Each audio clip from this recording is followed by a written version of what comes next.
We paint miniatures. We paint miniatures. We paint miniatures.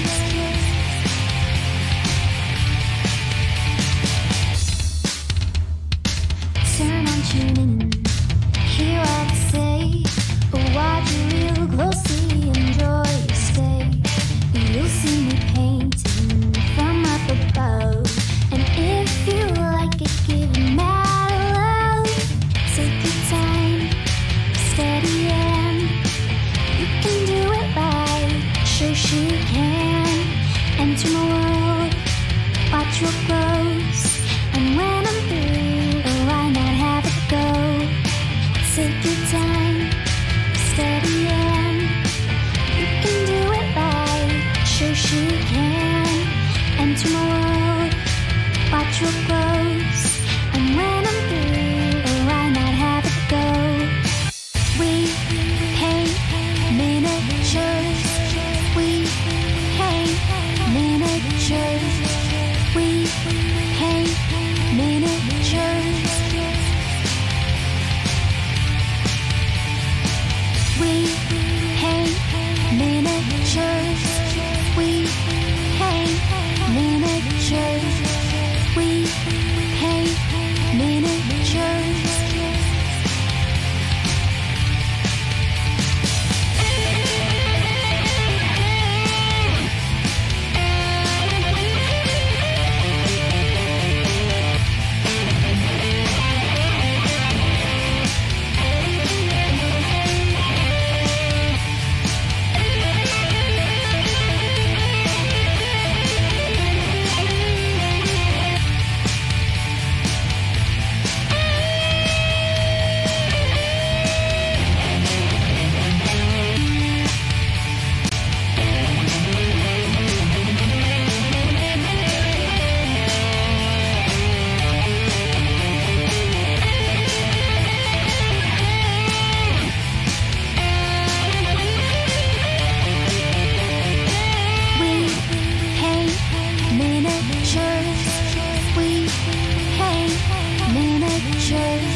Hello, we are live and it is Shoshie from ShoshiesMinis. I'm just going to do a quick few little housekeeping things to make sure people know that we are live. This is one of the downside. If you are watching this on your own time, go ahead and hit the subscribe and the bell, because then you'll always get a notification of when we go live.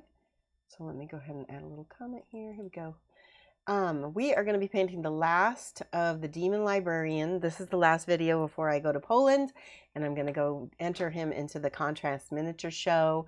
I'm super excited. I'm taking 4 miniatures with me: the Demon Librarian, the Merman, Fisherman, and the Angel, the Grieving Angel, and the newest mini that's going to be coming out. You guys will get to see a little sneak peek of him. He won't be launching until later on when I get back. So I'm super excited about that to show you. Hello, Matt is here as well. Yay. Yes, so I'm going to go ahead and sign into chat real quick so that I can talk to you guys if I need to type anything. We're all good. Okay, let me pull this out. All right. One last thing I got to do on Instagram super quick. So I'm going to be also trying out some different paints that I got. I heard about these paints on Instagram from my super cool influencer friend, Jamie Daggers. These are the paints here. Let me see if I can show them to you. Here we go. Oh, my music turned off. Why? Hold on. Play. There. Sorry. Okay. These are called, I guess, huge miniatures. And I think these are flat paint. I'm not sponsored. So, yay. I don't have to, I can tell you, well, you know that I'm only sponsored by people who I really absolutely totally love. So I'll be able to tell you whether I like these or not. I don't think I'll be taking on any more sponsorships.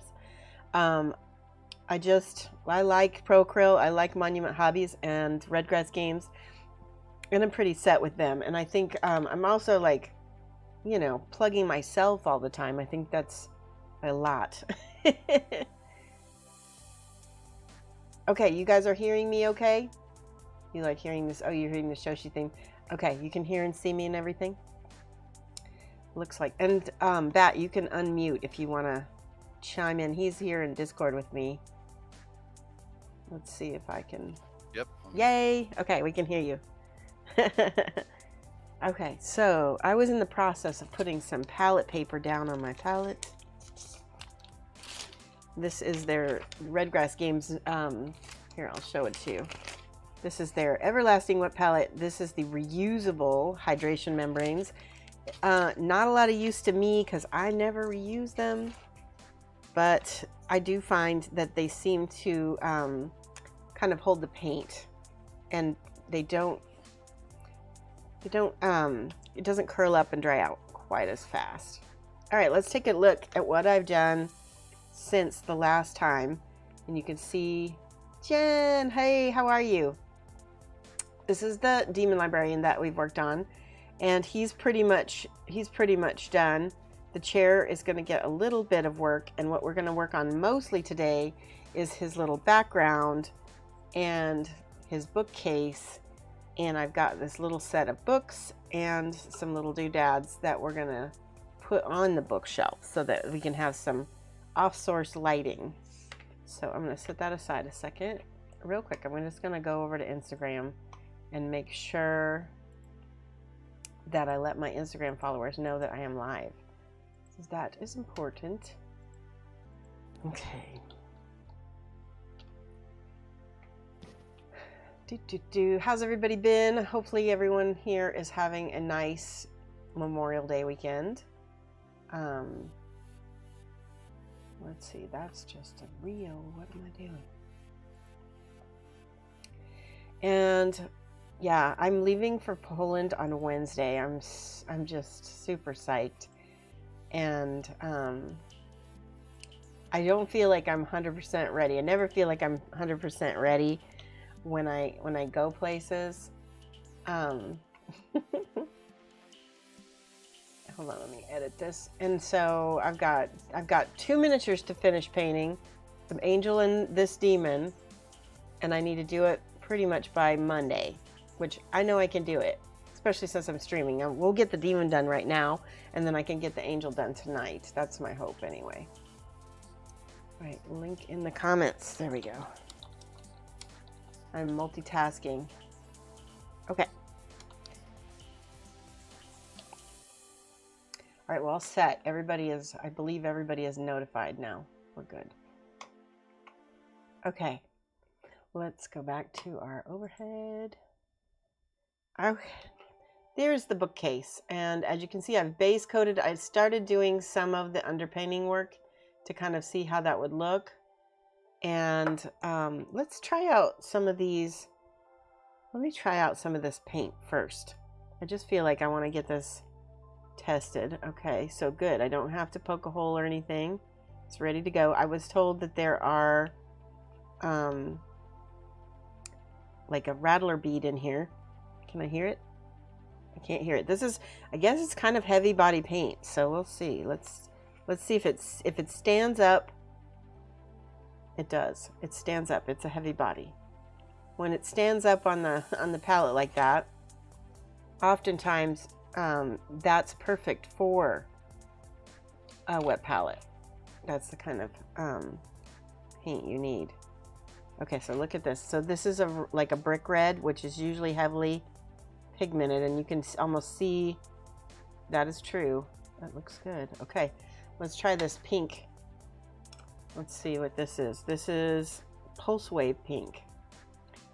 The owner of the company told me that he felt like these, ooh, that's really pink. Wow. He said that Pulse Wave Pink, this brick red, and then I have a fluorescent. I have a whole set of fluorescents. Check these out. So I'm going to move that back. Fluorescent acrylic paints. There's 10 fluorescents in here. And this is the red that he said that makes a really great triad for these three. I'm really excited because I've used fluorescent green, fluorescent yellow, fluorescent orange, and fluorescent pink before. A lot of these blues I've never tried, and so I'm curious if, you know, if they work the way I want them to. All right, this is Cardinal Red. I don't remember. This one actually might, yeah, I don't know if this one actually might be the straight paint, not a fluorescent. And then that pink actually might be the fluorescent. Okay, that's gorgeous. Oh, okay, yeah, this is what it is. These two are the paints, and this is a fluorescent. And I think I think Pulse Wave Pink was supposed to be the triad. So let's try it on something. What do I have to paint on? Okay, here's a piece of plastic card. Oh, I just found my reference. Oh, good. Here, I'll use this. A little piece of white paper.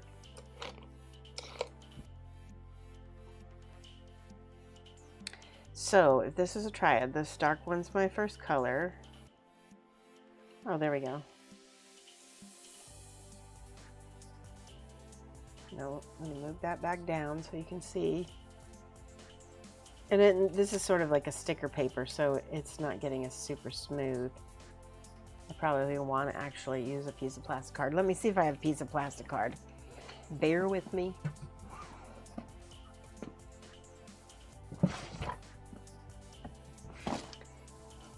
Yes. Found my plastic card piece. Here we go. This is, you know, testing paint on plastic card is always a good idea because paint will behave the same on the plastic card as it will on models generally. All right, that's really nice and opaque. All right, now what happens when we try to blend it with some red? Let's see what happens.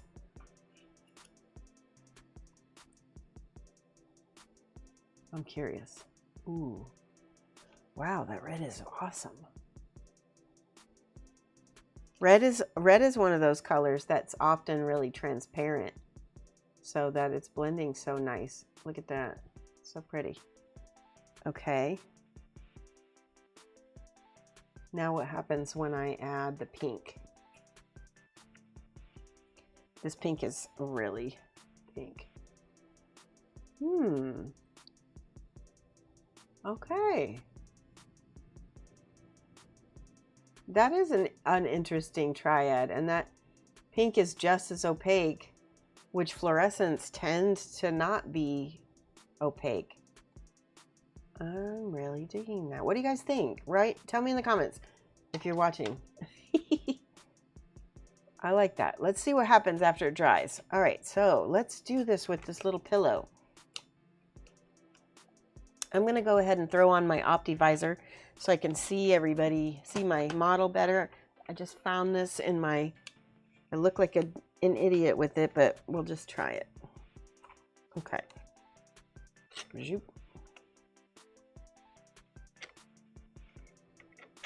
Okay, trying to put my camera on here. There we go. All right. Yeah, that lets me see my model so much better. I got this idea from Jim Wapple. Oh, yeah. Are you guys able to see okay? Bat, can you see okay? Yeah, it's all good. Yeah, I think this is gonna work. I think I needed an OptiVisor this whole time. My eyes are not good. That red is really nice. Look at how bright it is. This brush is not my friend though. Hold on. Let me try a different brush.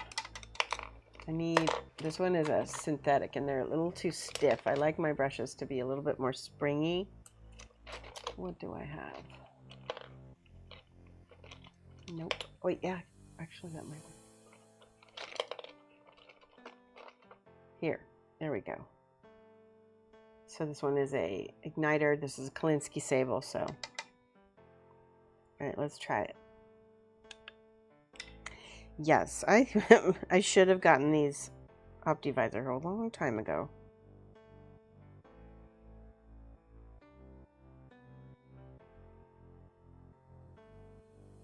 Put a little water on my palette. Can you guys see the water bubble? So when I need to thin things, I can just grab it.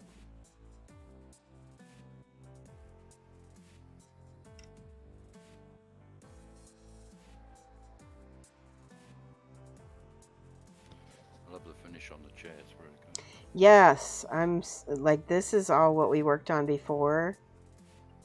And it did come out really nice.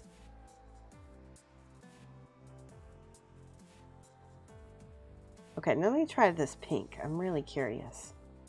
What happens? Oh my gosh. It really does a good job at highlighting. I was skeptical. I didn't think that this pink would make a good highlight for the red, but it really does.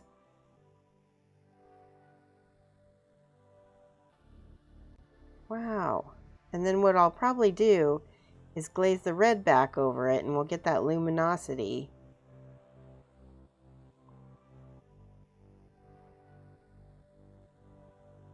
Okay. Does the brightness showing up on camera on your end? Let's see. Let's wait for this to dry a little bit, because Tell you in 2 seconds. yeah. So come back over that red. Oh no! Got a little red on the chair. Yeah, just showing up. Good. So then I come back with the red and I glaze it back down a little bit. I was worried the red might be a little so opaque. No, I'm happy with that.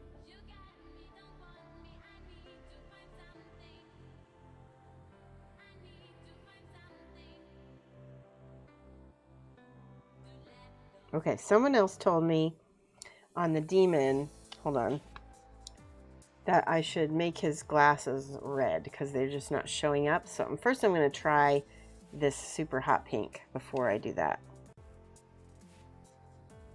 I can already tell you I'm absolutely loving. Oh yeah, holy cow, I love that.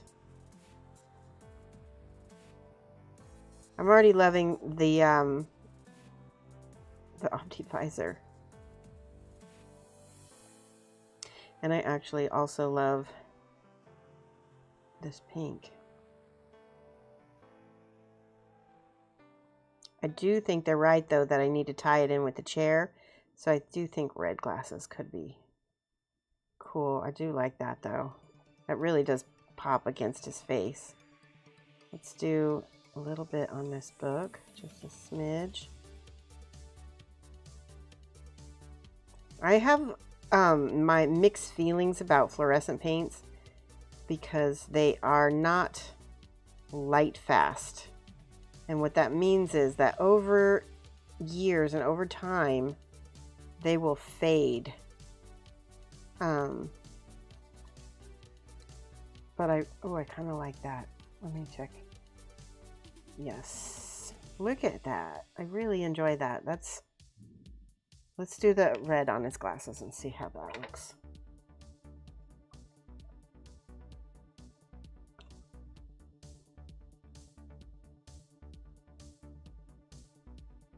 I like that. What do you think? The red versus the pink?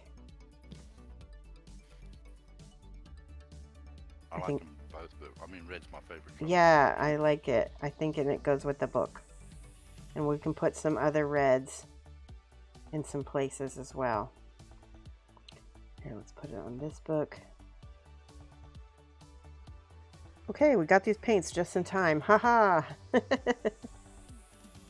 Sometimes a little fluorescent can really help you get that contrast that you're needing.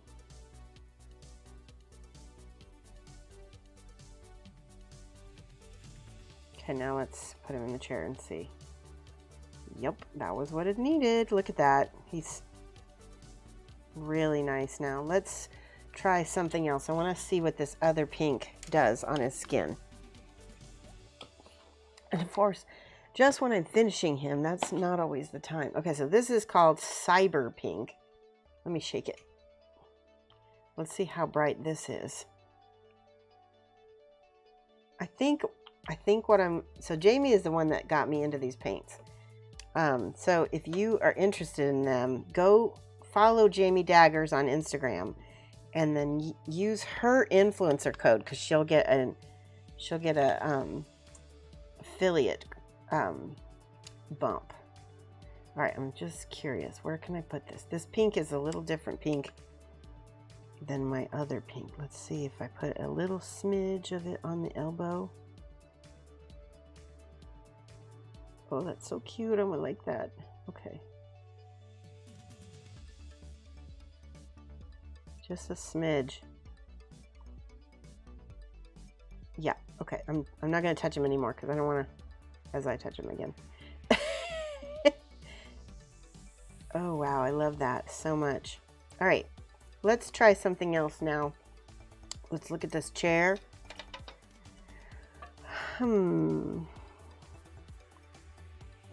The chair is just about done. Oh, I got water in there from the brush. I feel like the chair does need a little bit more texture. I'm going to look up my reference and see. This is the piece to my Optivisor that just fell off.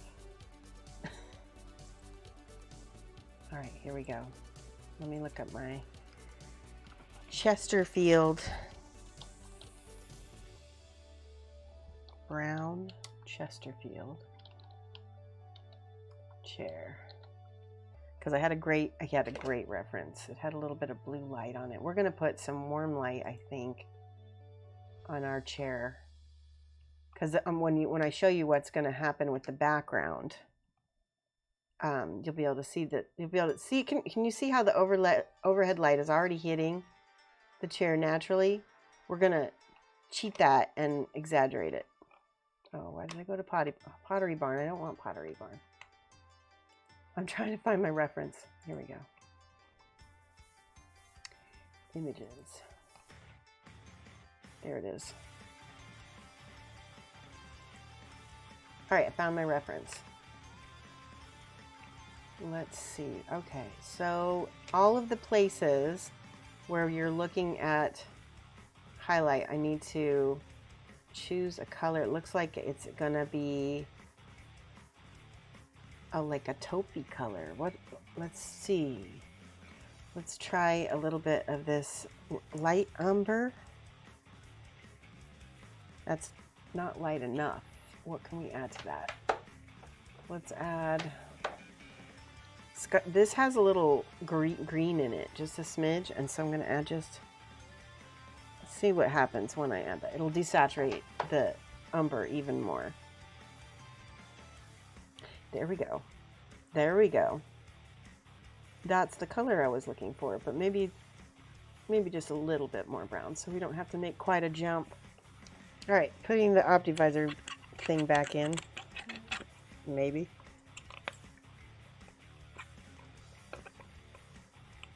I'm gonna have to take it off. My ponytail just got stuck in my, there we go. All right, things are much more in focus now for you guys, aren't they? All right, so I'm taking this color. It's a lot better. Yeah, and I'm just gonna do a little bit of highlighting. on the spots where I'm already seeing light coming through naturally.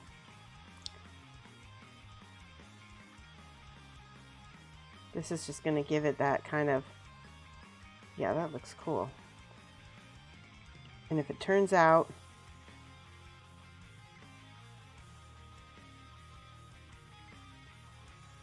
I can always add more ink and stuff to darken it.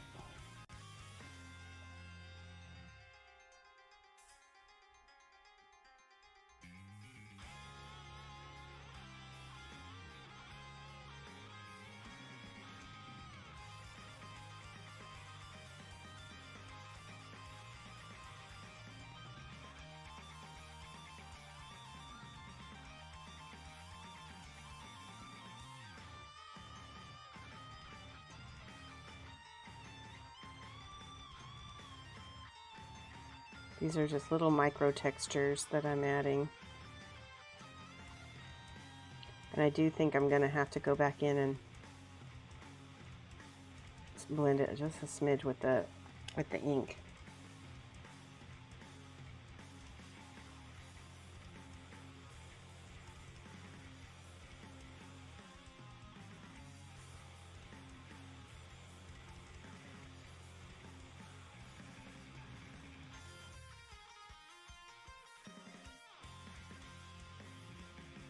Okay. Do you get the idea behind what I'm trying to do here? Can you... that makes sense?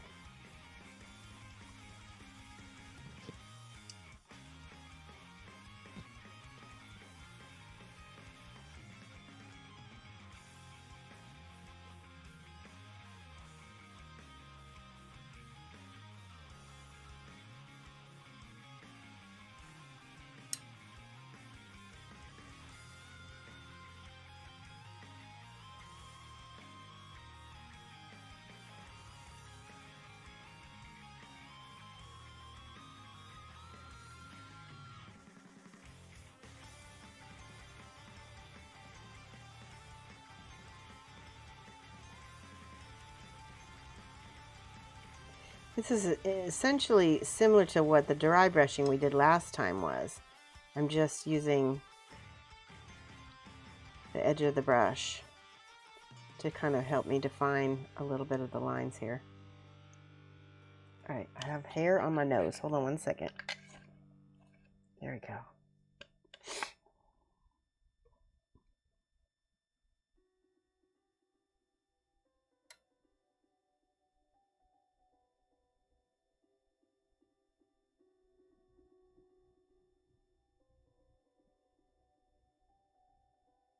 Now what I'm just doing is just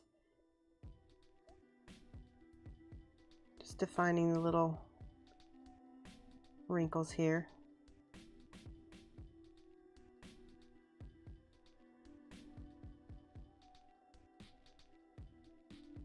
This was a Citadel paint that I used.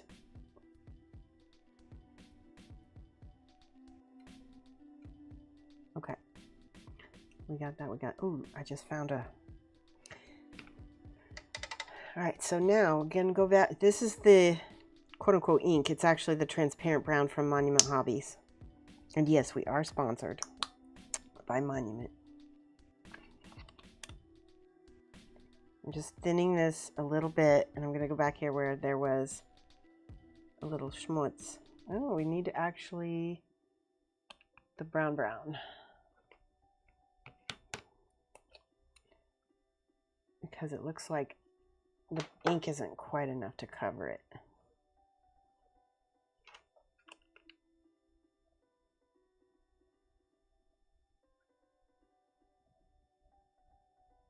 All right, that looks good. And then the other little mistakes I can catch.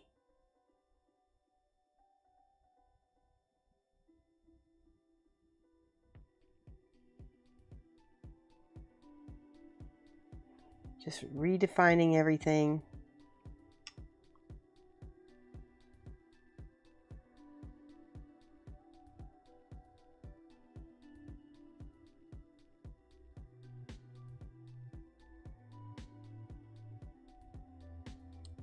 front. Okay, so back to the ink.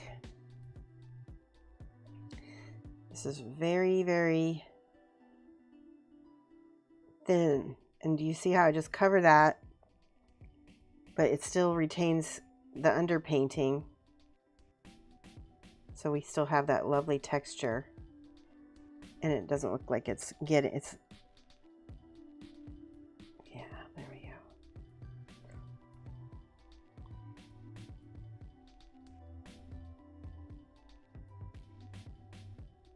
So one of the things I'm going to be doing at the miniature show, which I don't know that I've ever, this will be my first time entering a sculpting category. I'm not the sculptor, but since I'm the team leader, I think I'm allowed to enter.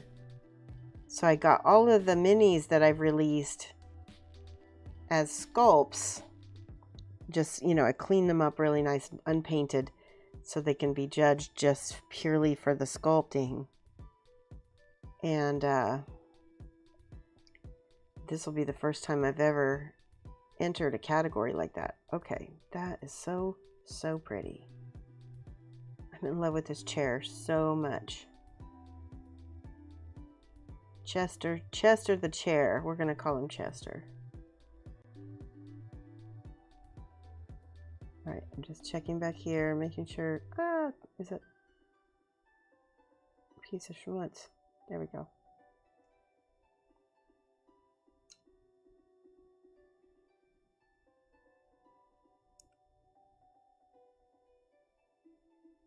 And I don't think I got a chance last time to paint the legs.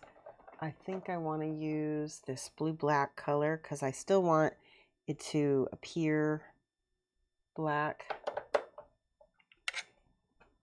Yikes. Okay, let's try this and see what happens. We've got the blue-black from Monument.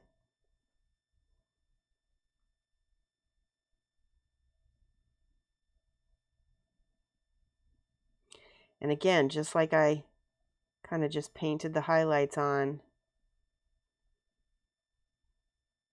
with the, oh, I really like that.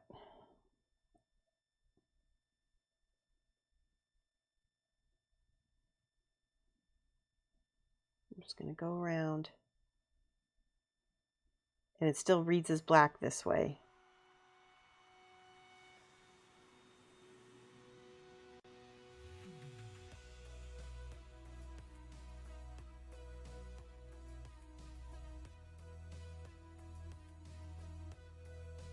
I feel like I'm going to have to come in when I clean this up a little bit.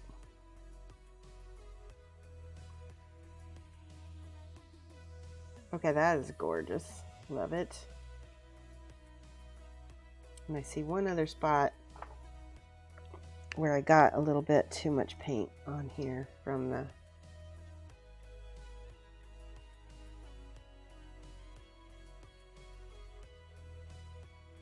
checking all my rivets. All right, last thing is his tail. Let's go ahead and use some of this pink.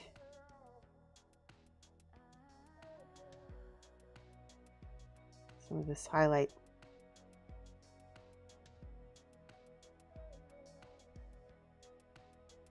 I need the purple that I originally used. I think it was this plum.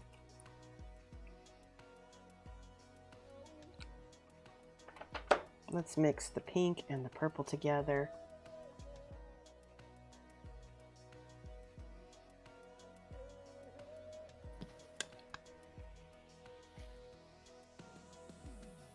Yeah.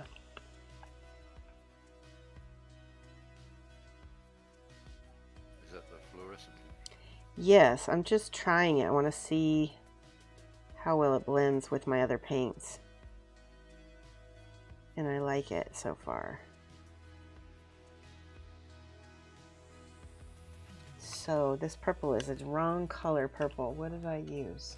Maybe it was this. This is the royal purple that, So I have a beef with this optifizer. While it's also helping me, it's also pain because it keeps falling off. Let's go. Oh, I want to show you. This is the drying paint. And let's see how it blends on top here.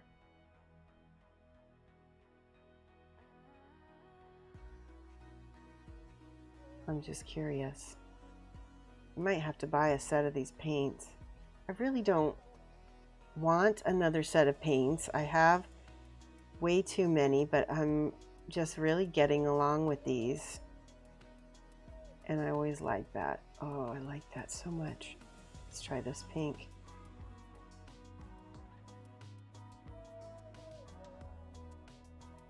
Yeah, that's gorgeous. Red's not an easy color to paint either, so that's a really nice, this is really a nice triad.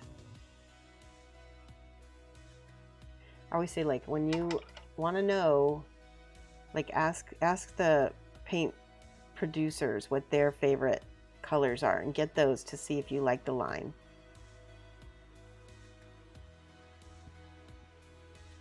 Because that's a good idea. All right, I'm a fan. Look at that. Okay. Where's that purple I needed? It was this one here.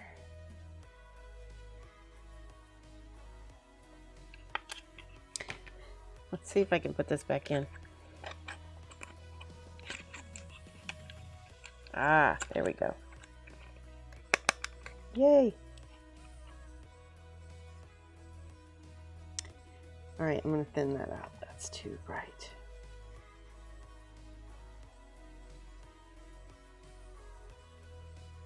And then I need my dark purple now.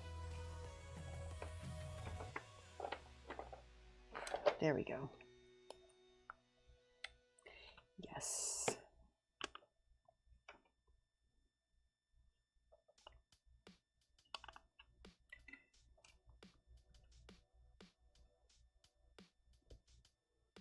Have you noticed how calm I am this stream?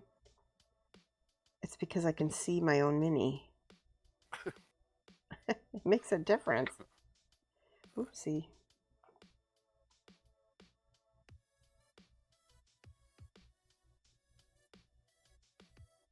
Let's mix this with this purple here. There we go. Ooh, it's still too bright, too dark. There we go. You know, I might have used this. This is the Gene Stealer purple from Citadel. It's a little it's like a more desaturated. Maybe it's gonna spread out more. Yeah, that's fine.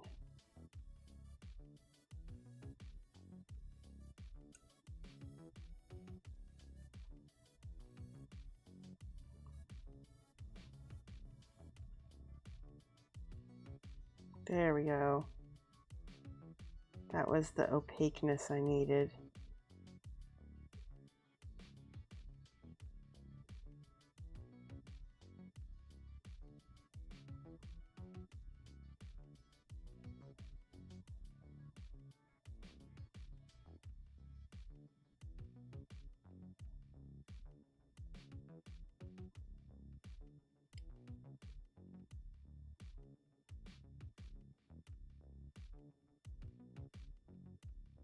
Okay, let me try putting the demon in.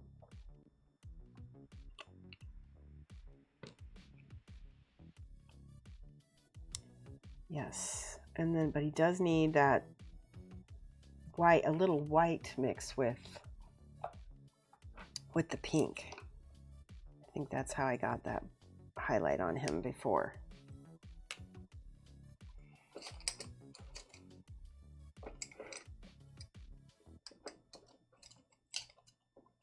I need to grab a little piece of wire to open this up.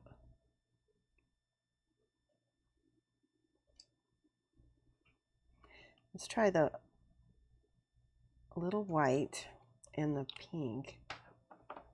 See if I can't match.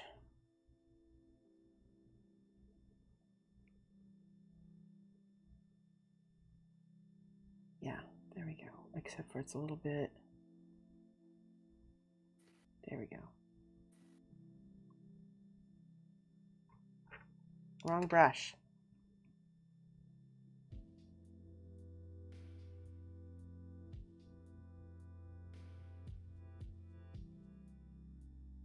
Yeah. All right, I'll take this and glide that.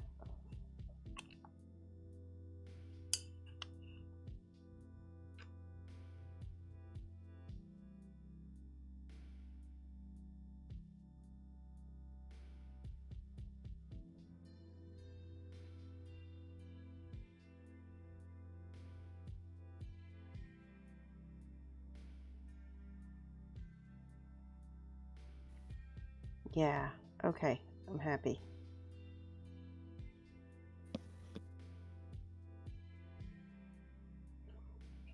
So one other thing I noticed is that this new paint is fairly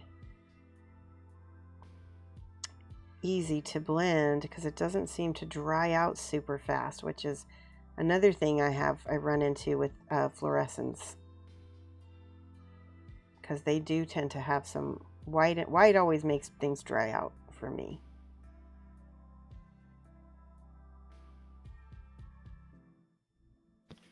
The new paints are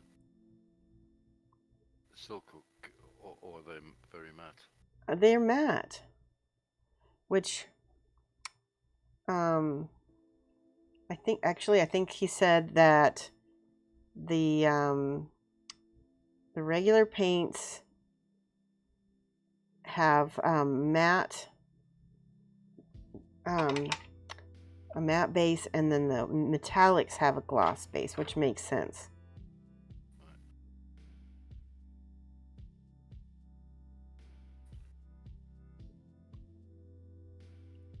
But for being matte paints, they do blend pretty nice.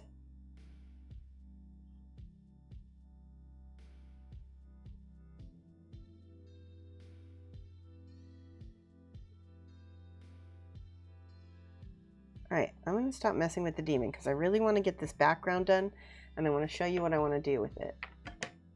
So,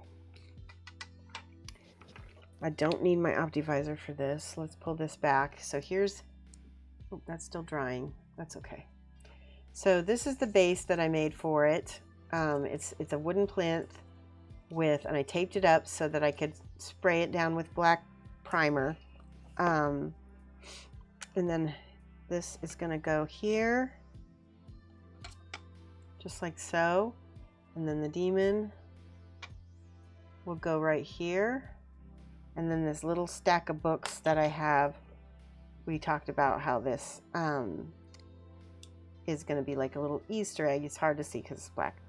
So let's do the books. Well, no, let's do the background. So in my head, I wanted to do kind of a textured, sponge painted look.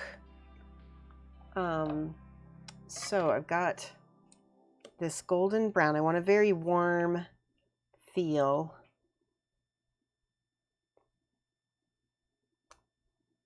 This, and I'm going to put down some burnt sienna, because that will sort of be a nice bridge color for the inks that I'm going to put on it. I don't know if I'm going to put inks. We'll see. We'll see. And I need a... Do I need a sponge? I do. Hold on. So I thought I was going to do this with a dry brush, but I realized it's gonna look better with a sponge. So let me see if I have a piece. I always save the little sponge inserts from minis. Well, maybe I don't always save it. Oh no. I will find it. Here's one. Okay. So like these little gray pieces that make great applicators for the background. Okay, so let's see if I can, yeah, see how this is. That is exactly how I wanted it to look. And then a little tiny bit of this. That's about, yeah. Okay, let's start dark and we'll go light as we, nope, it needs to be darker.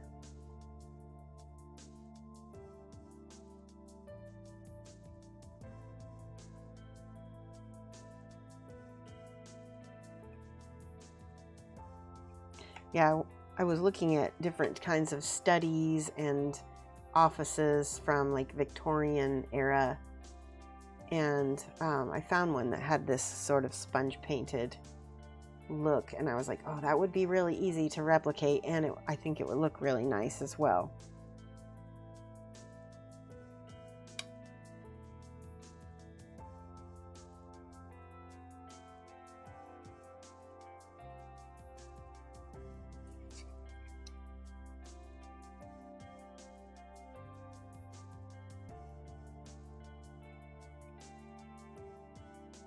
Okay, now I'm going into the yellows.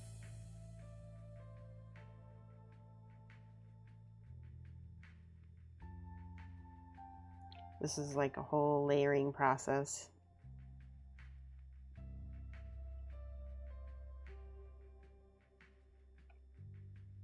I'm like letting it be a little lighter in the middle and darker on the edges because I'm gonna do a layer. Flipping the base upside down so it'll be easier to get this part.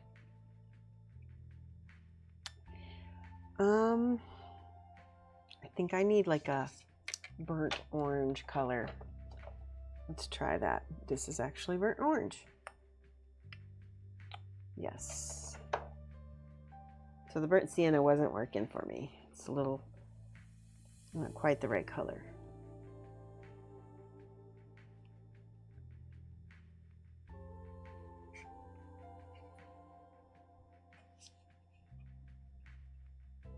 Yeah, that is much better.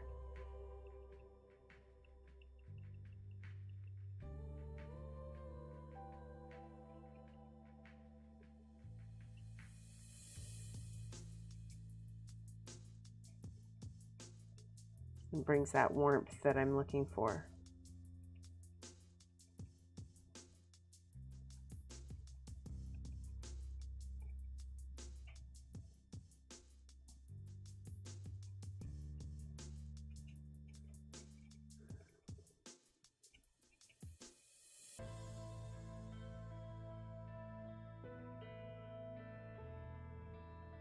Let's flip it this way. Oh, see how pretty that's starting to look?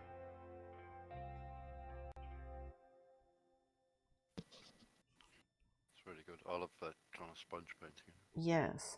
It's easy. It just takes I mean, and the other nice thing about it is that you can really just keep working it until you get the effect that you want. I think I'm going to go with this warm yellow. I think that the desaturated yellow is good, but let's see what happens when I add even more warmth to it. I think that the cool colored Demon's really gonna, oh yeah, that's gonna be good. Let's try that.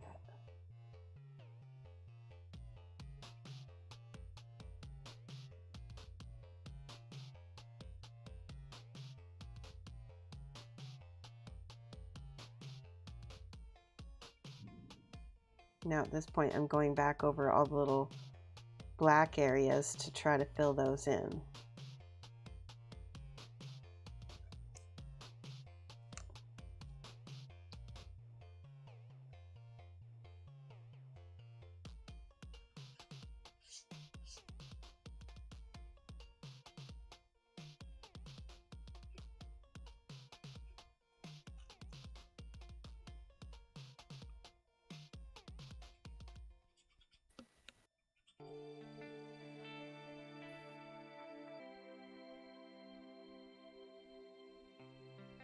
More yellow. Nice yellow. The yellow is transparent, so that's why I put that over the other colors, because if you put yellow, transparent yellow over black, you get a greeny yucky color.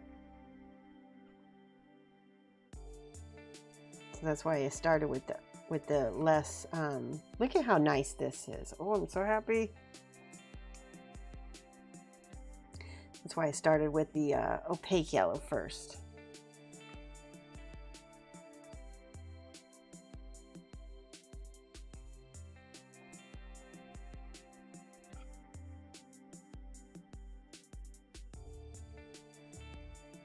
Okay, now back to my orange.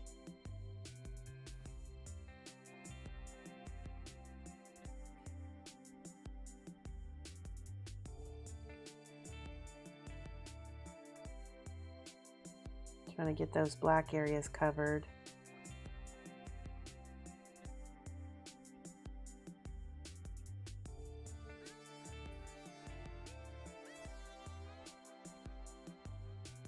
Okay, back to the yellows.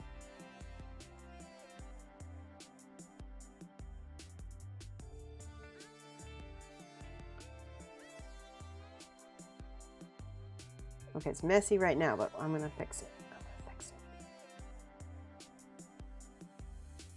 Let's go back to the oranges.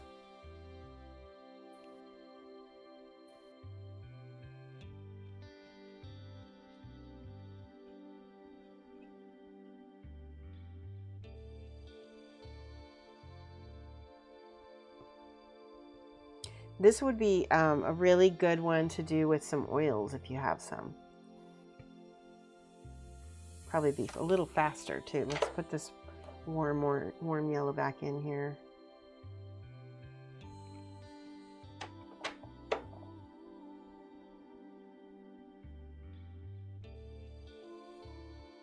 Mix it with a smidge of orange. There we go.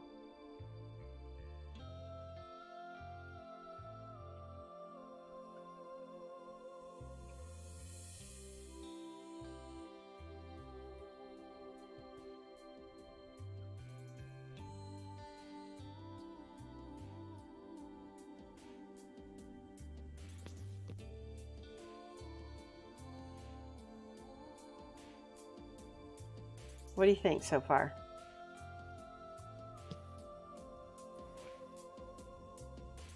Let's do it. I'm going to go in here with this transparent brown now and go on kind of the edges and some spots.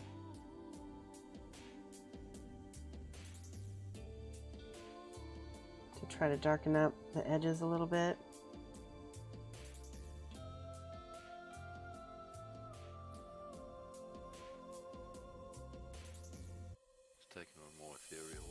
Yeah, I'm going to add a little smidge of purple. Purple and this burgundy really, that will mix with the yellow and make this darker without making it green, because the black will make it look green if we were to try to do that. Ooh.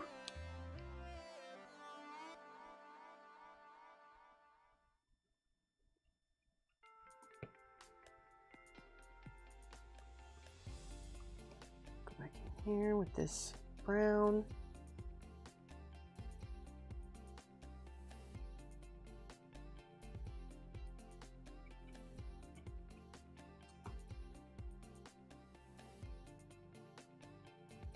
Yeah, ethereal. It just feels like warm and cozy, bookish, which is what I want to go for. And that purple also is going to blend with the demon, because he's got purple in him, right?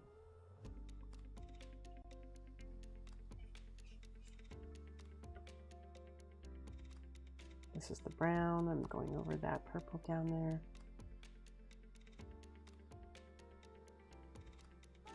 Most of it's going to get covered by the bookcase, but I'm doing it because it's really fun. And it also just gives you an idea of how you can. I got this like when I saw the sponge painting, I used to do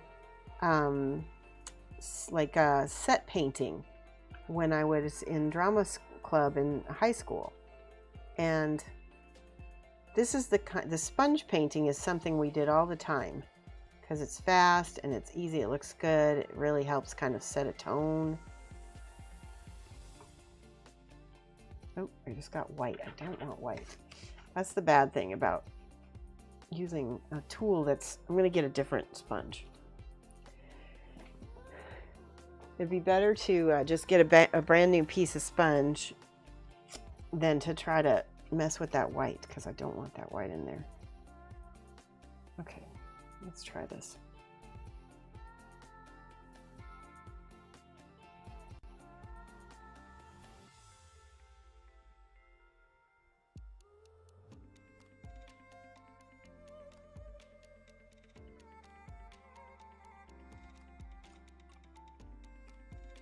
I need more brown. You can see, look at how pretty the palette's starting to look. That's when you know you have a good color scheme, when your palette looks. And then that's not, oh no, look what I did. All right, let's get that white off there. Dang it.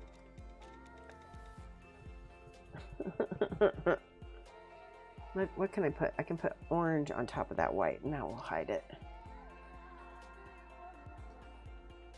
And then we can go back in with that purple.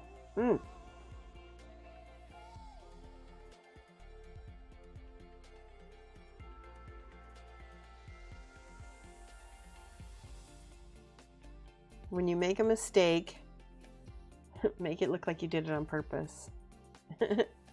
That's what my art teacher used to always say to me. Well, who's going to know that you made a mistake? Yeah.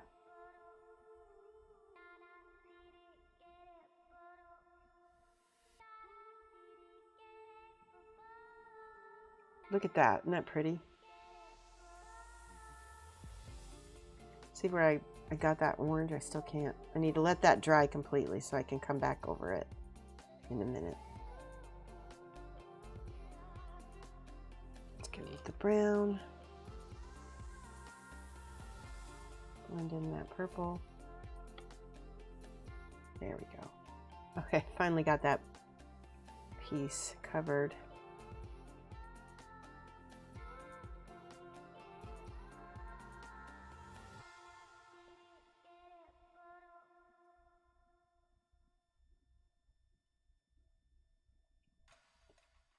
Now I'm coming back in with my orange to try to transition this a little better.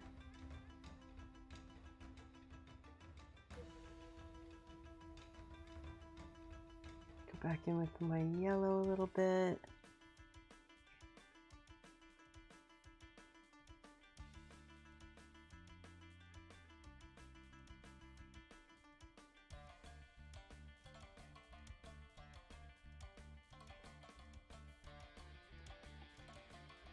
That's awesome. I'm super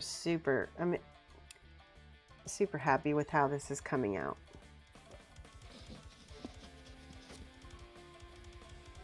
Purple.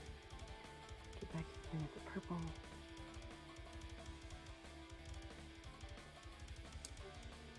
Okay, let's put the demon up next to it. Look! Oh my gosh, look, look, look, look, look. Can you see it yet? Not yet. Okay, it takes a minute. There's a little delay.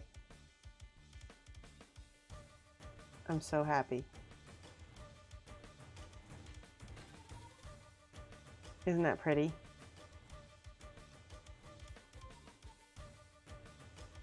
Boy, it's a long delay. Yeah, it is a long delay. It's like 2 minutes, isn't it? Yeah, it's really good. Okay, well, you'll get to see it even longer because you're going to wait another 2 minutes while I sit here with it. Yeah, no, look how much that demon pops against that background now.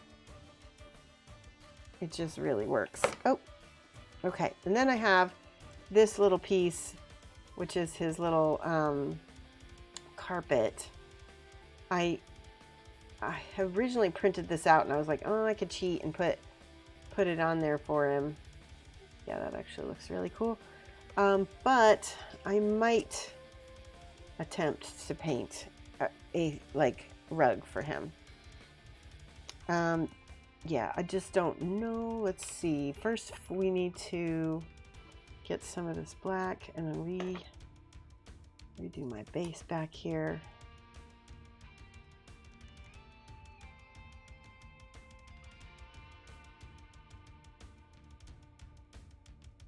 At least give it a coat.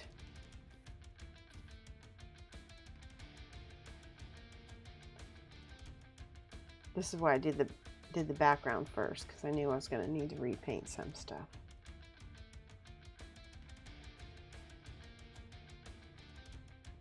Okay, look at how pretty. Check the back.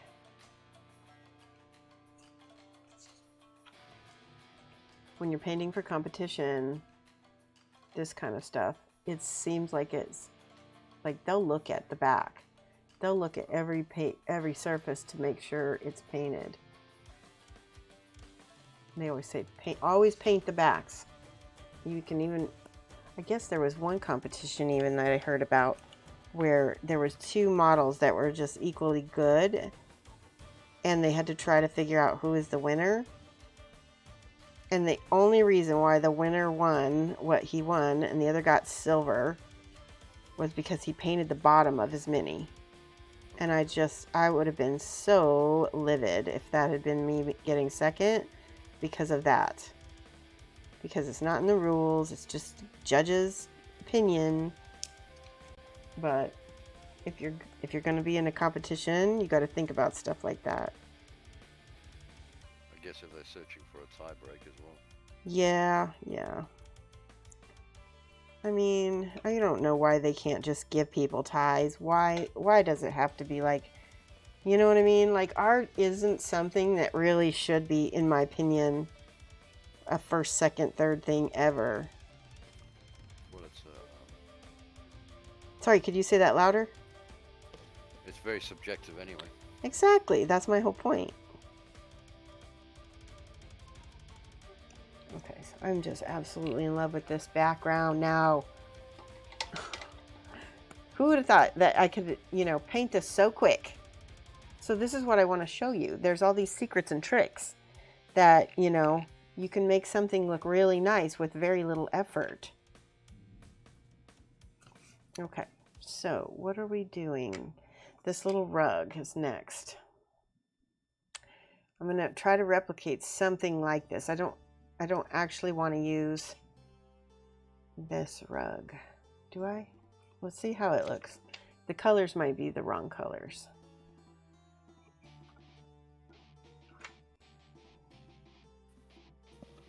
Actually, it works. You're watching the comments. Oh yeah. Hi. How do I say your name? Is it Taze? I would love to say thank you. I appreciate it. We're getting there. We're trying to, let's see if I can make this. I'm not very good at straight lines. See, I didn't even think about a cardboard. I was thinking more floorboards. Yeah, no, if I weren't doing this for a competition, if I were just doing this for myself, I would absolutely just paste this onto this and just maybe paint over it. But competitions are a little bit more finicky. You know what? Floorboards is actually a really good idea, Bat. Well, it's very traditional. Nice old Right. library. And it might go pretty well with the... Let's see how this looks. Yeah, look at that. How beautiful. I think you might have me onto something. Here's the thing. I can paint the floorboards. I can always add the carpet on top of the floorboards. And I'll start painting the floorboards on the edges here. So what do I want to use? I want to use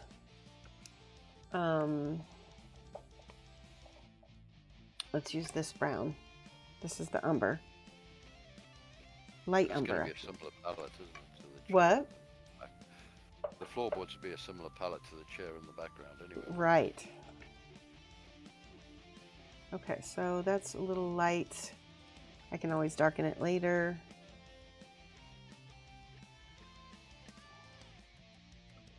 Let's add a smidge of purple to that brown. And a little bit of this brown too.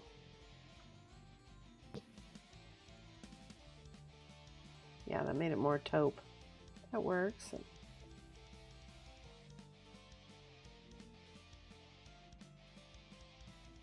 Oh, there's a nice cat hair in here. Hold on, let me grab it. I'm not trying to paint the cat hairs.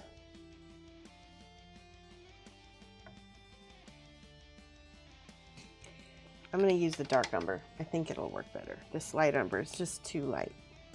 Yeah, that's better.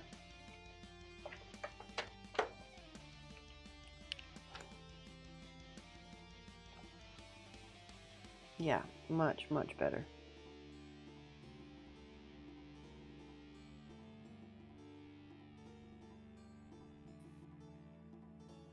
Like I said before, I'm not gonna try to put the floorboards everywhere. I'm just gonna put it on the edge here.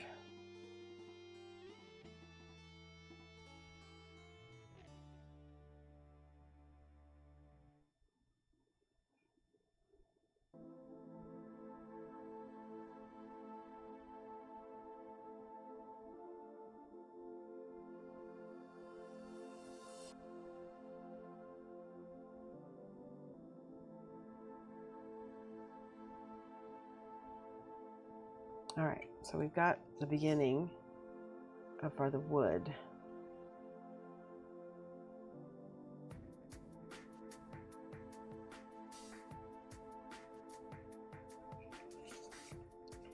I'm just going to blend it in with the transparent black.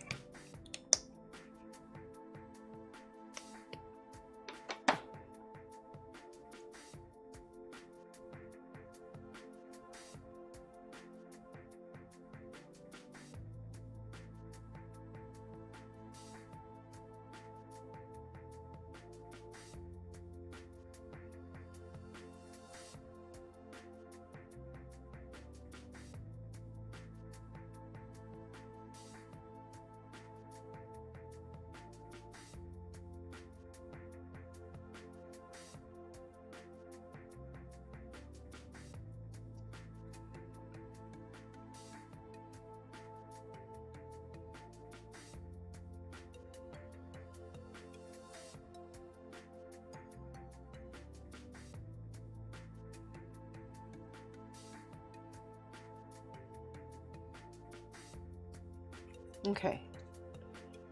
I'm just curious how that looks like on top. Yep, that's good. So even if I just do that, see how there's the nice shadow? Ooh, I kind of like that. So yeah, so let's put more black.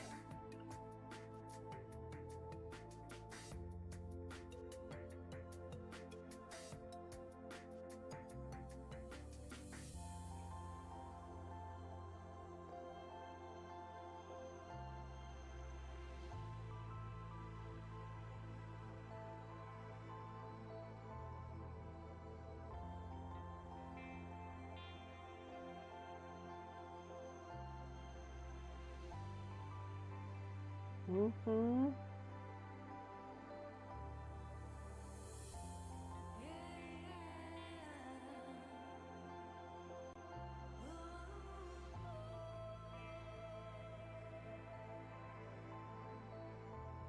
Okay. So I'm gonna pull out the hairdryer. I'm gonna go ahead and mute myself. So give me 1 second.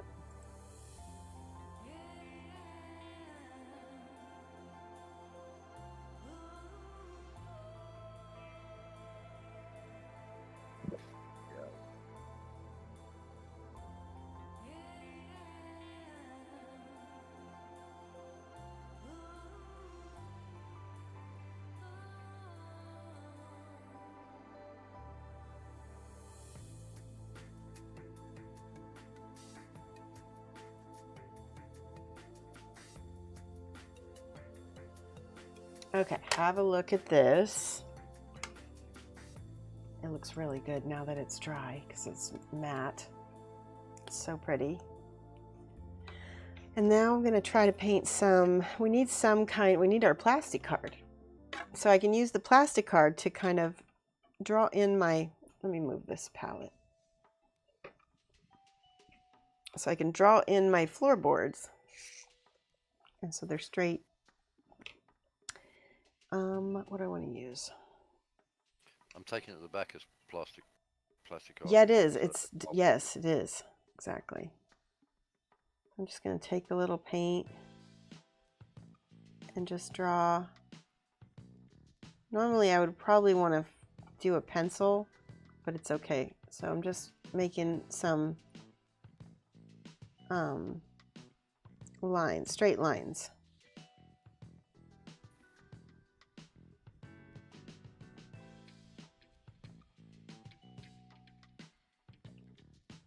They just need to be straight-ish. Yeah, you don't want them too straight. Yeah, and that's going to get covered, so it's okay if it went under there a little bit. Oh, yeah, and it's also drying really transparent, so that's okay as well, because I'll be able to at least see where my guides are.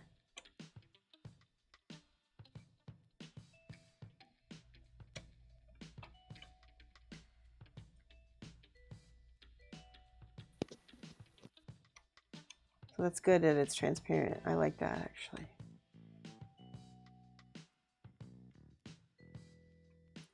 Okay, so now I've got some floorboard. They're not straight. Let me adjust that one.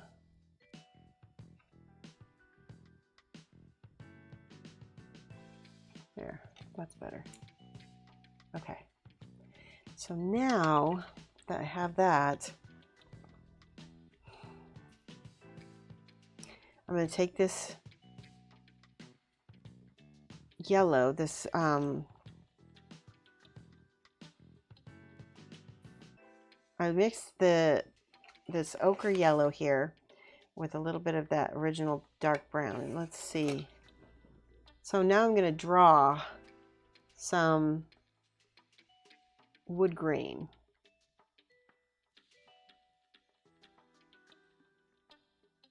And one of the things that you want to do when you're making faux wood grain, do you see how I pressed down and I made that fat?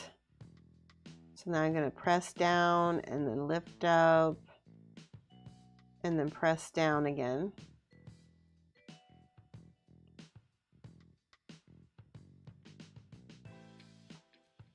I'm just going to follow that wood grain.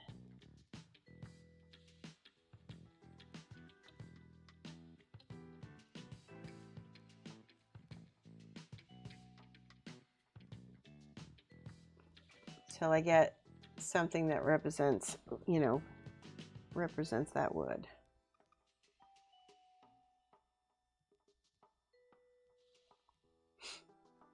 And then I'm going to do the same thing on the next one. Press. It's okay if your brush, feathers a little bit, because then you just get more. In fact, it's actually even just make it feathered on purpose. So then you get your wood grain a little better. See how that I spread out the brush hairs.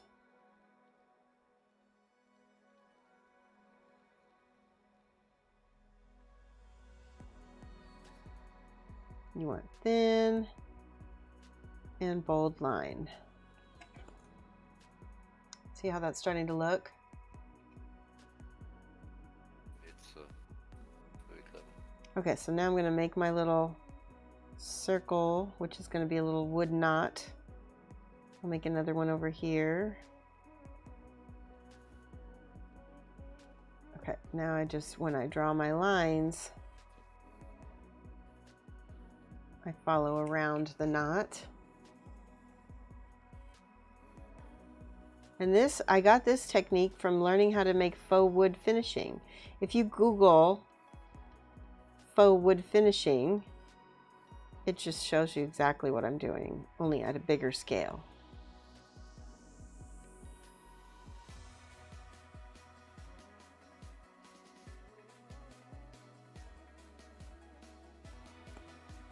Okay, and so I'm gonna go in with I need the transparent purple because I don't want to use black. I want to use a dark color though. Is that transparent? That's transparent blue. Yeah, I want to use transparent purple, not transparent blue. There. Yeah, that's much darker. All right, watch what happens when I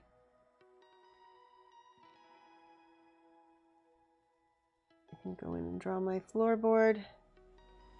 So something else you can do is do the slats where and then little tiny nails. Make sure that keep the whatever dots you do to scale. So it'd be about the right size and shape. And then the next one's going to be longer.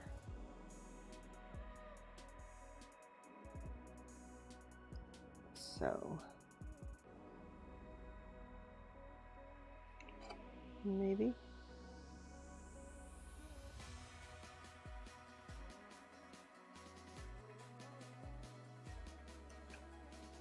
You can kind of see it's really needs to be darker. Okay, now I'm going back to my transparent brown, and I'm going to glaze this. You can use an ink as well if you don't have it. You want to make sure this underpainted color is already dry, really dry. And I just lost my brown. Where did it go? Here it is. Ooh, and don't drop your paint into the paint.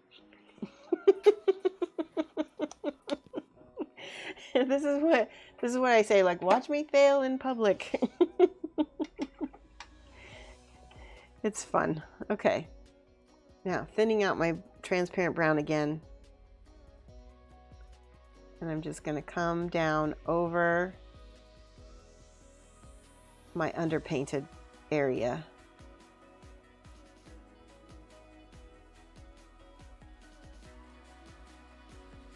So that it looks like, you know how floors look when they're nice and polished, right? And then I'm going to take some of that, this is the transparent purple again. I'm just going to make the edges dark. Fuzz out the edges so they don't look, so that, because they're not really, this is like set painting. This is exactly like set painting. You don't want to draw attention to stuff that you don't want people looking at. So you fuzz it out. All right, now let's try, where's my little paper carpet? Oops.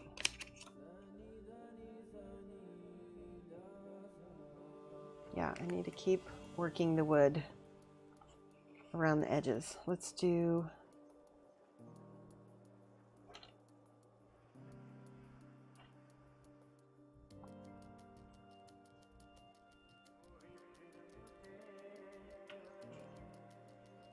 splay that out. See how I did that?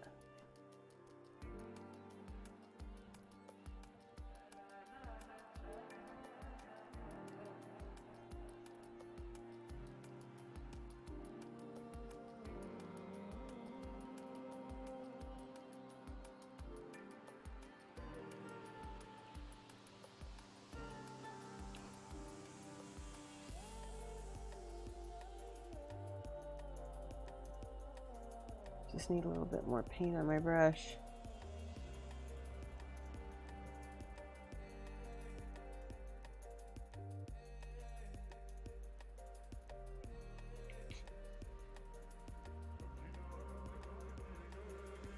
And I'm purposefully doing this very painterly because that's kind of the style of the model and of my style. It's one thing that kind of sets me apart from especially a lot of professional miniature painters that do competitions, is that they usually focus so much on technical that their style is like so stiff and, in my opinion, a little bit overworked. But that's kind of the status quo of things. So I'm hoping like my stuff might stand out a little bit because I'm not doing it the way people usually paint minis. And the whole point is to try to get them to look at my model, right? I don't care about winning a prize. I want people to this is advertising, right?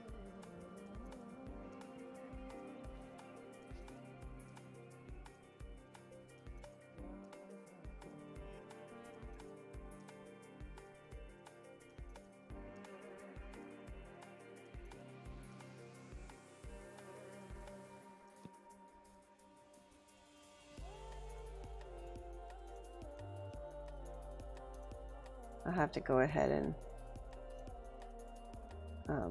fix that up a little bit. That is, some things can be too painterly. Okay. So I've got more floorboards painted. And if I want to like clean up the wood grain anywhere, I can. I can just go, all I have to do is go back in with that yellow and make another layer.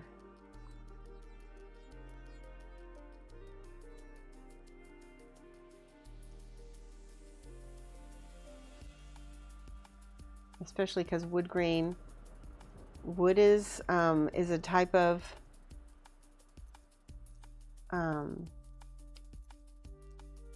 organic material, and organic materials tend to not be like super opaque.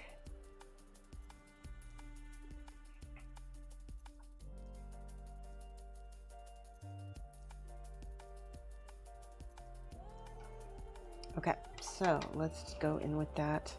I think this is dry. You got to make sure. Go in with the brown again. Come back over this.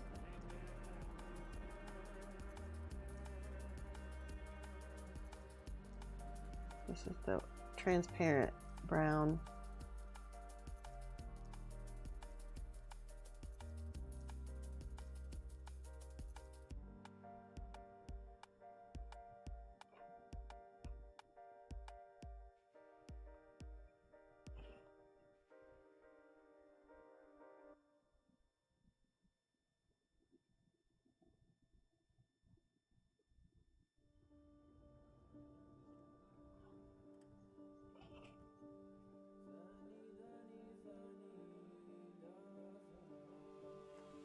Okay, I'm gonna let that sit a minute.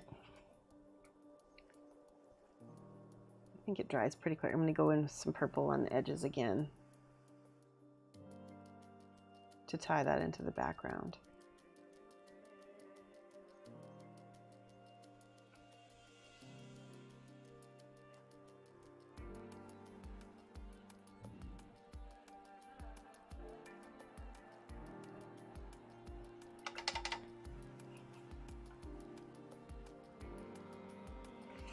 All right, let me hit this with the blow dryer so you can see how it looks once I get it completely dry. Give me 1 second. Okay.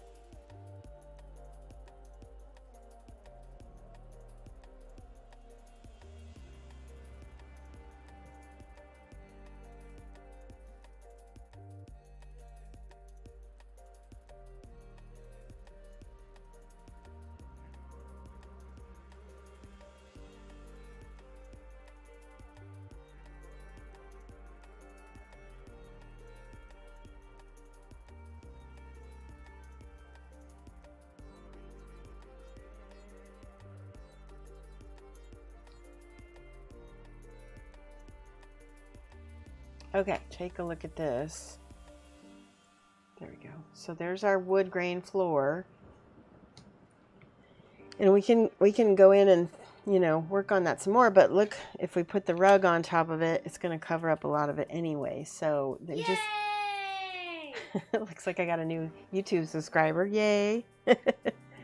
So let's see.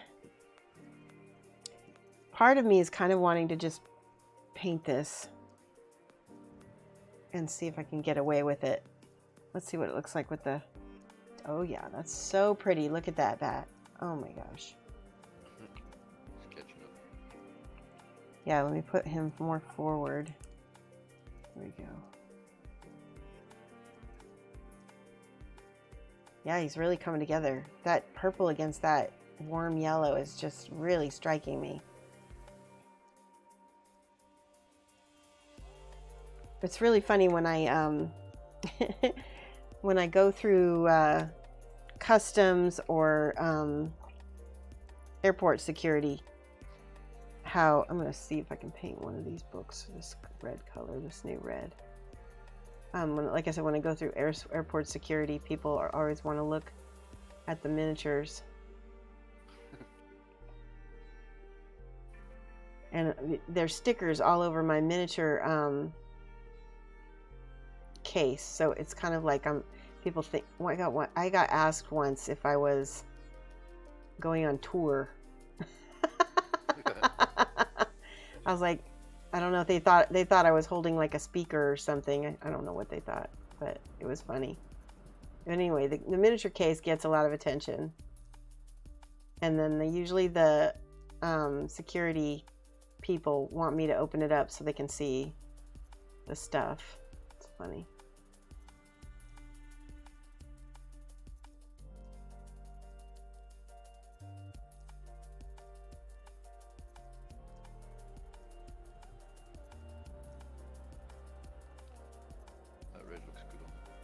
Yeah, I'm just kind of haphazardly painting it on at this moment because I can clean it up later.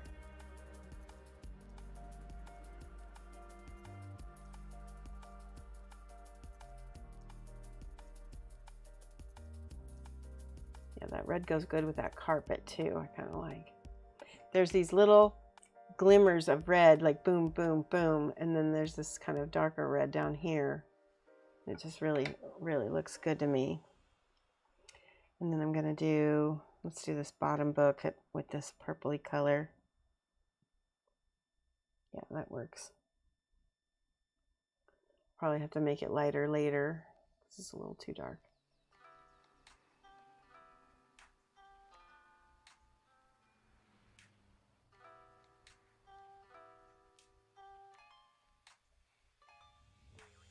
There's a little bit of that red mixed in there. I think I like that. Let's do that.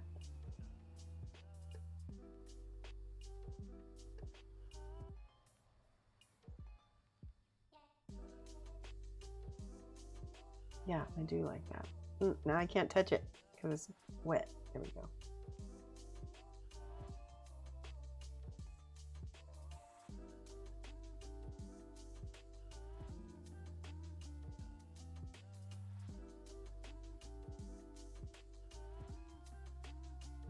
Okay, I'm going to put my Optivisor down so I can see a little better.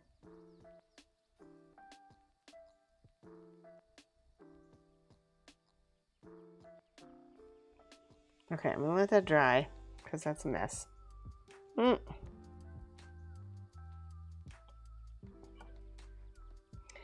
And we'll go back to the carpet because I really do like how that looks.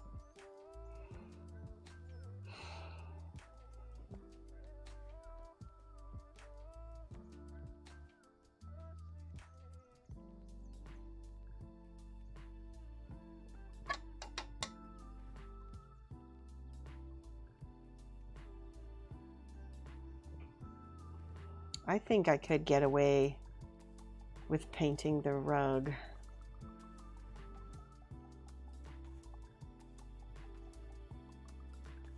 So I'm gonna give it a shot. All right, I'm gonna try. Let's put the carpet in here, and I'm gonna use a pencil or something. What do I have? I'll use this watercolor pencil. This is a white watercolor pencil. What's good about this is that I can take it off if I want to, because it'll wipe up with water.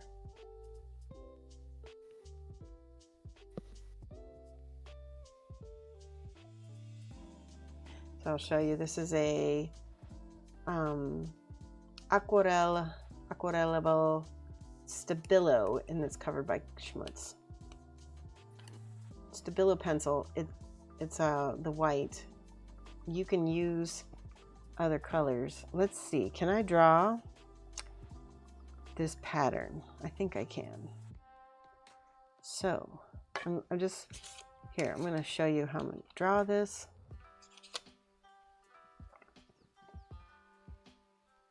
So there's a line here. Let's go ahead and use the edge of the paper so I can get my straight lines.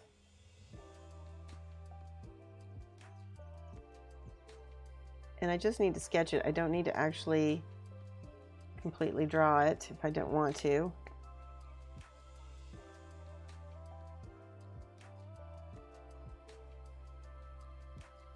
Okay. There's that first line, then there's another one on the inside. That's a bit bigger. And again, if I don't make it exactly like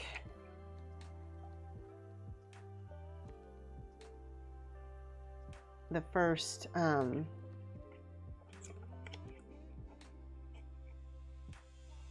like the original, it's okay, because nobody's gonna know what the original looks like. It just needs to look kind of like it, right? Okay, so there's that. And then there's a diamond. Let's put in this line right here. And we'll do another one right about here. See, I want to show you something. So you see how that white line is right there? And I made it a little too long. If I get my brush wet, I can just erase it where I need it. Same thing goes with these. This is my secret trick for freehand.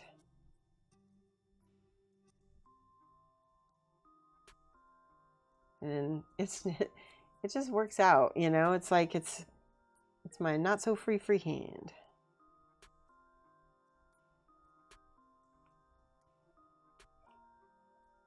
Okay, so there's that, and then we have this kind of goes down here.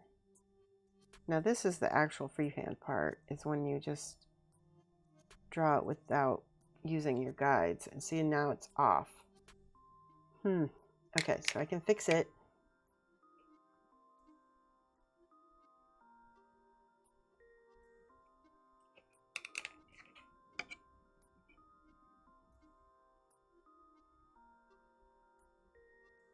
There we go.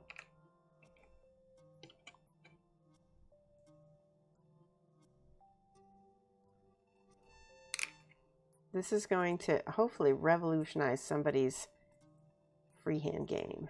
That's my hope. All right, so then this piece, and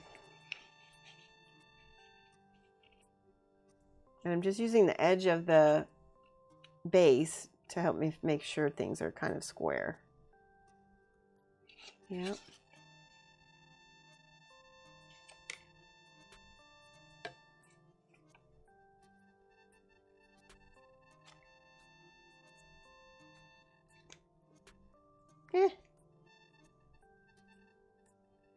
It's good enough.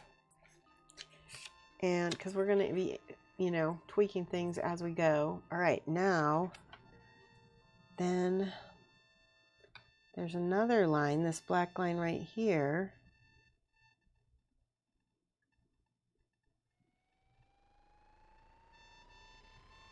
Oh, I see what it does. It goes actually a little closer. Now we got the metal song. This is not the best. Not the best for the metal song.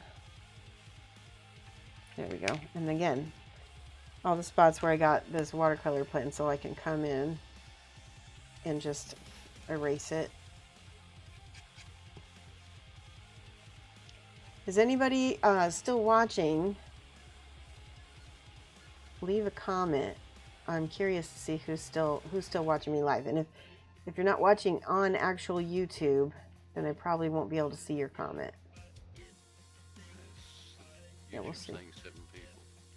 You said what? 7 people? Mm-hmm. Oh, good.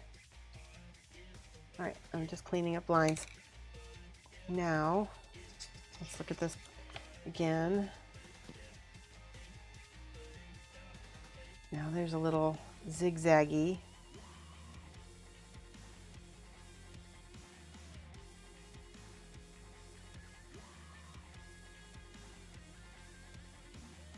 One more down, and then this line. Actually, I need to, yeah, it's gonna end right about here.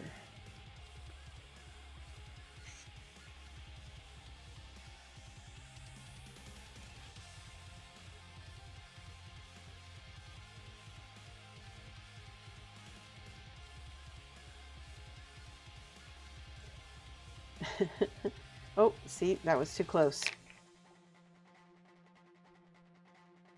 So we can erase it. And we're going to pull this one further because I want my zigzag to go just barely right by here. There we go, like that.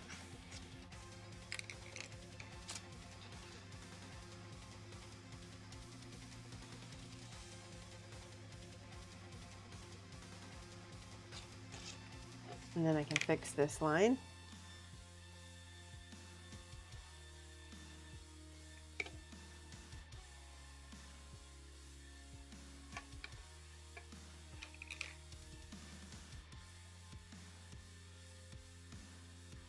Try to get those two lines parallel. Okay, let me look at this again. Now, my diamond is a little bit more oblong than this one, but again, it's we can fix that too, I guess.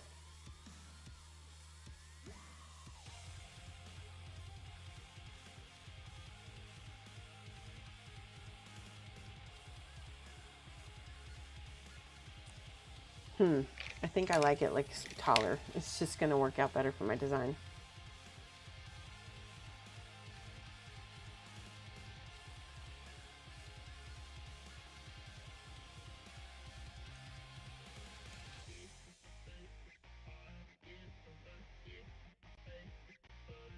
All right, that works.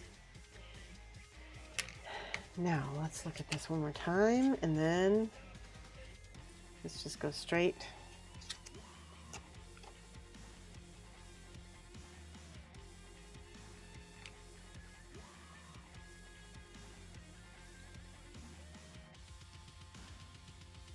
And then there's another diamond over here, which is going to be annoying, but we need them to be parallel,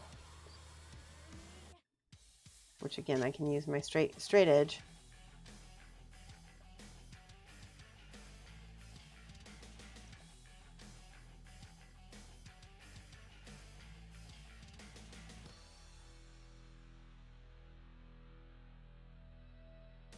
Okay, so now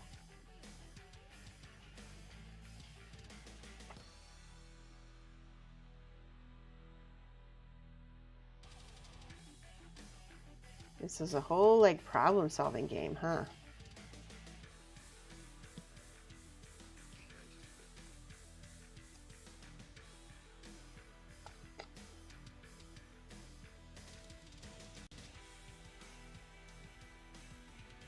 Okay, so let's see how that looks.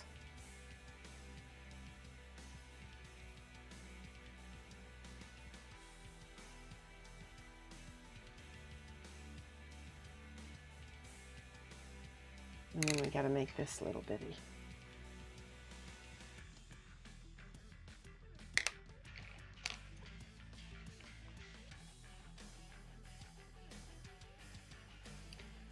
Some of this is going to get covered up by the chair, which is what I want, because okay, so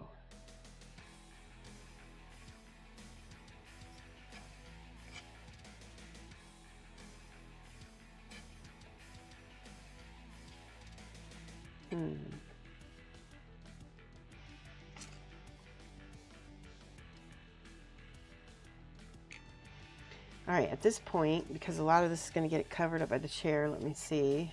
Yeah, I don't even need to really go into serious details on that. But we can. Let's do black. Let's do transparent black for the first line.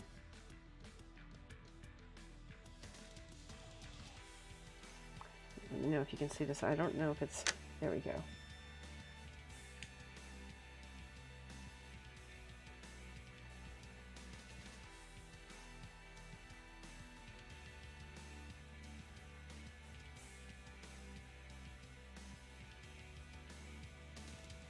Let's look at that. Yep, same thing.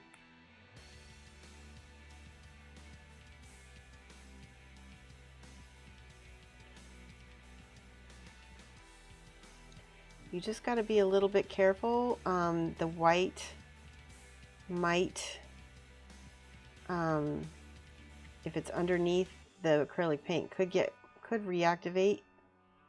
I'm not sure. So just got to be careful whatever you end up doing.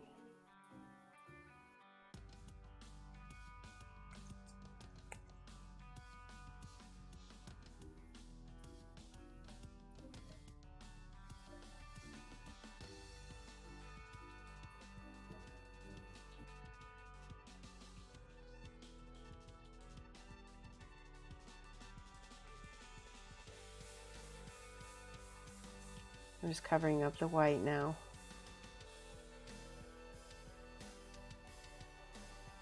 Okay, so that's my first thing. The second one has more white in it, but I'm gonna use an off-white because I don't want, I think I'm gonna use this bright warm gray. Yeah, that works. That's gonna work.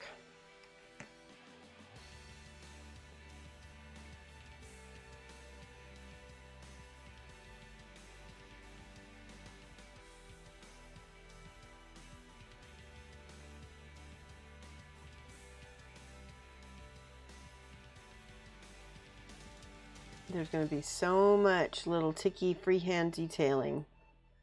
I don't think I'm going to get to it today because it's a lot, but I want to at least give you like a preview, if that makes sense. So we'll just work on a little bit. We'll work on one corner of this.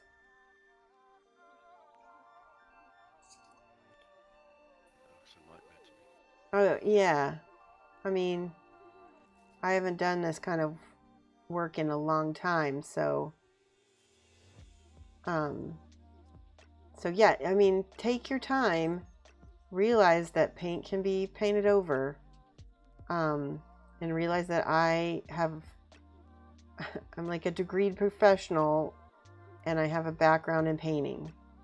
So if this isn't something that's in your wheelhouse, it might take you longer, but you can still do it. It's not impossible. You can use these guidelines like I showed you to get your straight lines. And here, let me show you something else. So when I'm painting, when I'm coloring things in, because that's all I'm doing right now, I'm coloring in the lines. I'm going to go ahead and paint on the edges first to make sure my line is straight. See how I paint on the edge? Oops, look what I just did. See?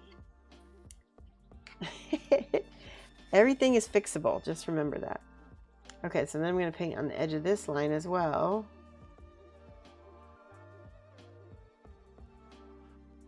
Make sure it's nice and straight. Okay, now I've got those two lines painted in. I can go much more quickly in the middle because I have my guides already, my edges already painted. And you can use this for any kind of thing that you're coloring in, whether you're painting in the lines for a coloring book or painting in the lines for a miniature or anything. Markers, works with any kind of medium. And I got this idea from the book that Mona Brooks wrote called Drawing with Children. And this is how she, oh, see, I got a little mistake. Just come back in with my transparent black. See how I fix it? You can just fix it.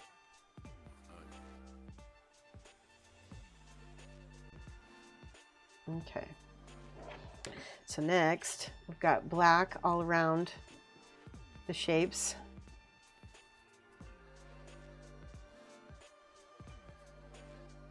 I might need a couple. I might actually need to use, I'm going to attempt to use purple and blue mixed together to try to make a dark black color. Maybe that will work. No, it won't work. Let me add black to it. There we go. Okay, that's interesting.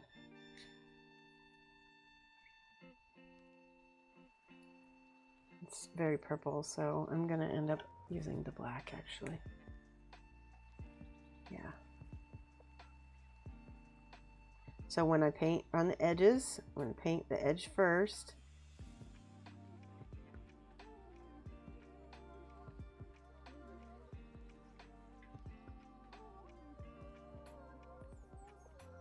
I lost all my crisp lines, but that's okay. So I'm painting all my edges. Let me look at this again. Okay, there's this thin line underneath the shape.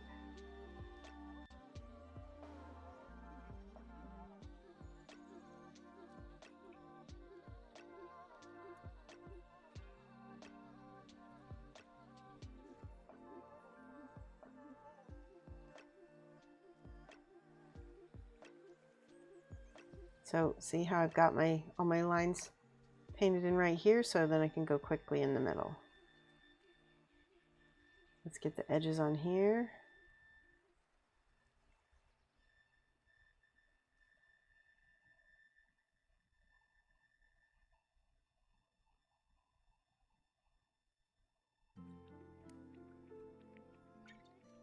So I've got that. Now I can go quickly in the middle here. And I have this area now too that's already colored in, so I can just add my paint.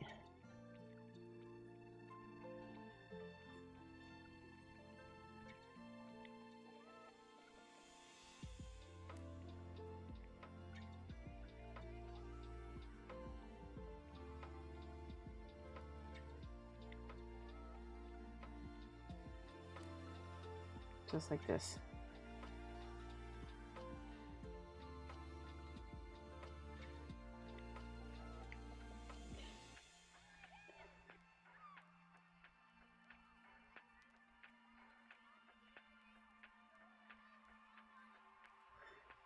All right. Gonna add a little bit more purple to this black.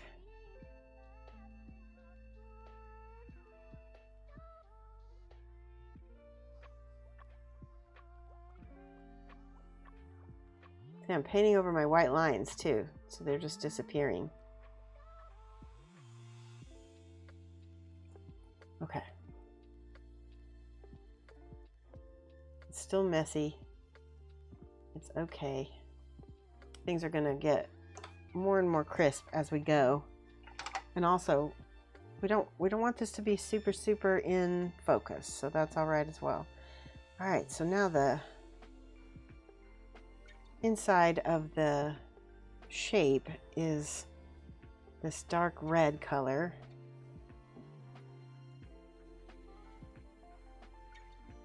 Need to add more black.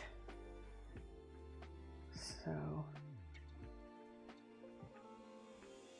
and if you want, you can like just mask it off too to make the straight lines as well. You can use tape. Use a very low tack tape though, so you don't pull up your paint.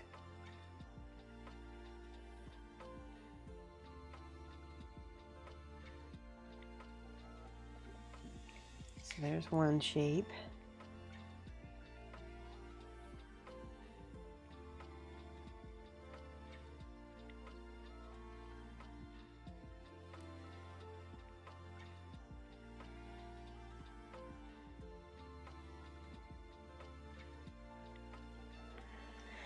And then this is also going to have that same dark red color.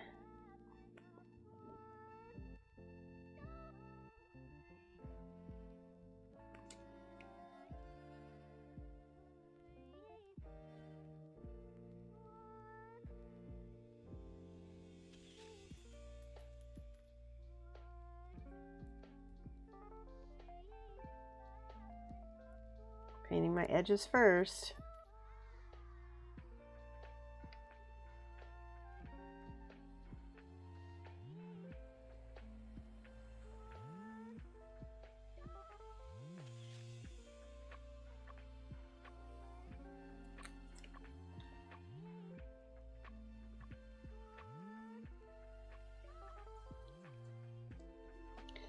And where's my black?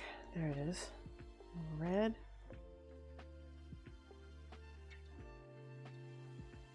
Oh, that's too red. There we go.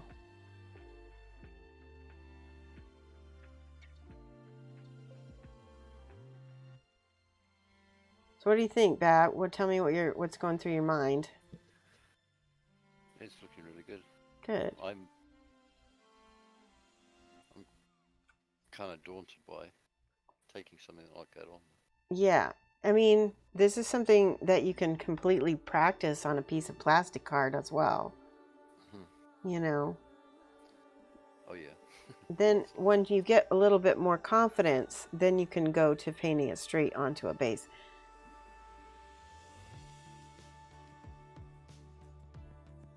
Okay, things need to dry. They're getting dry. So while that's drying, I'm going to try to do a little crazy freehand here. I've got, and I don't know if this is going to work. I'm just going to try this. I've got this little sculpting tool with this little ball on the end of it.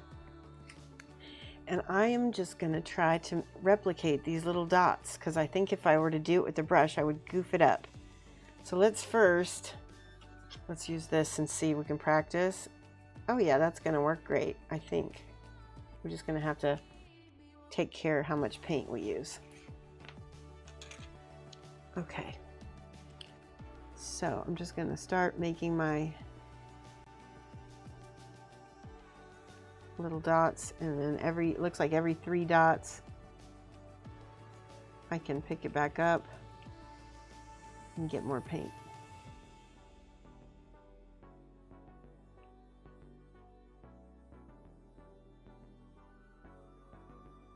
See how that looks?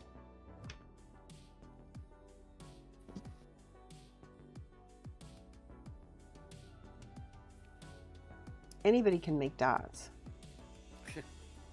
Just don't do it with a brush. Do it with something like this or a toothpick.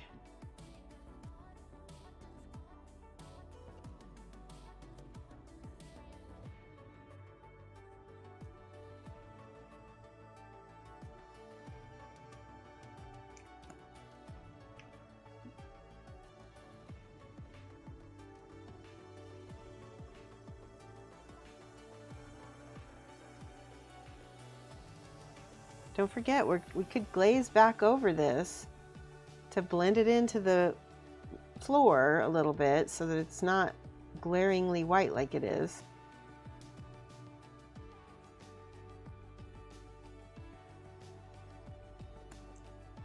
But I kind of like how this is going.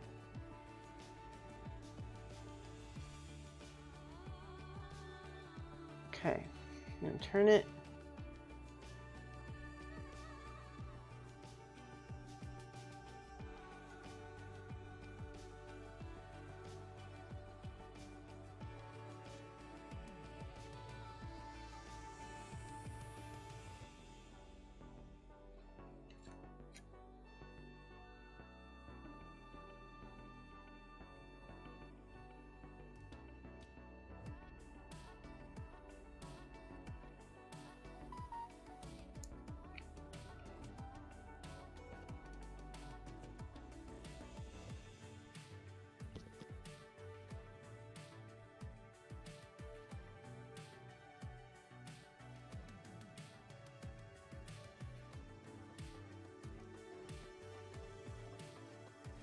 I really feel like these dots are easier than drawing the lines. Okay, let's take a look at that. Yeah, and like I said, it doesn't need to be perfect. So now I'm going to use the same tool with this reddish color with the black, and I'm just going to try making our little kind of flowers spaced out.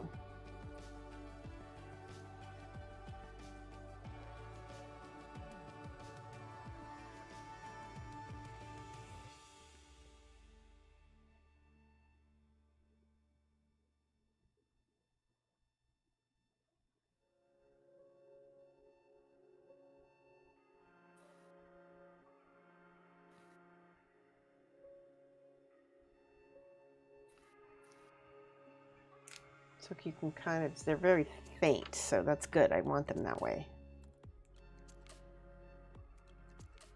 And this one is sort of in the middle of those,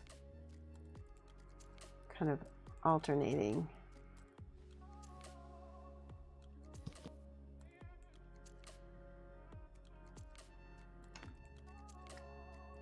Do I have another one over here? Just little ones.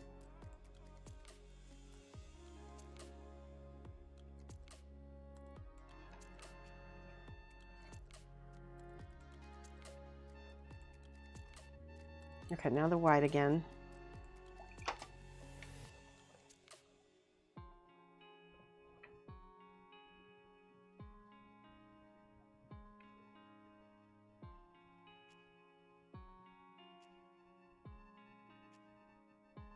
What white are you using? This white is a off-white. It's a warm, it's called bright warm gray. Right. And because it's not a true white. And that's good because I don't want a really bright white.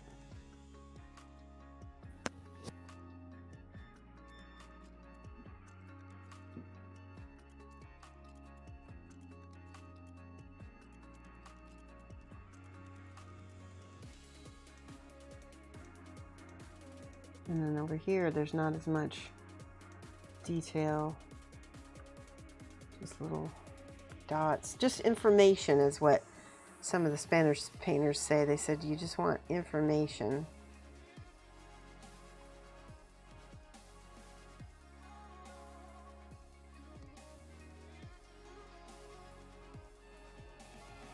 Your eye will not, when we get done with this, your eye will not like focus on this and look at it, you know.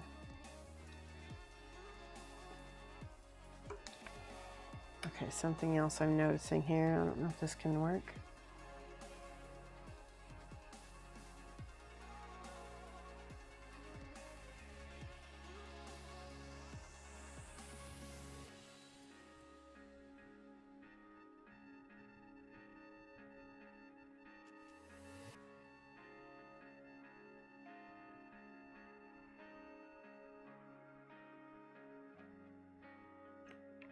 I can fill this in. Let me get my brush this time. Here we go.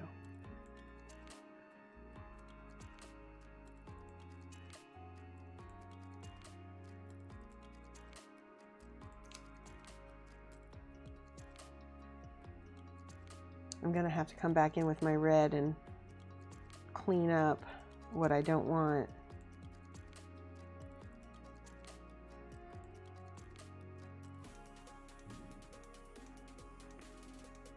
So Sarah, that's, I mean, this kind of painting can be extremely meditative.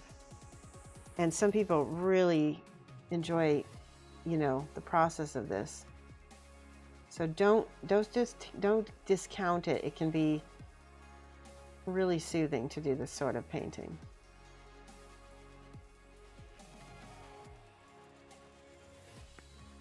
All right, I need to let that dry a little bit. Let's see. Let me look at this again. We've got some darker red over here in places. And maybe it's white. It's actually white. Let's try this.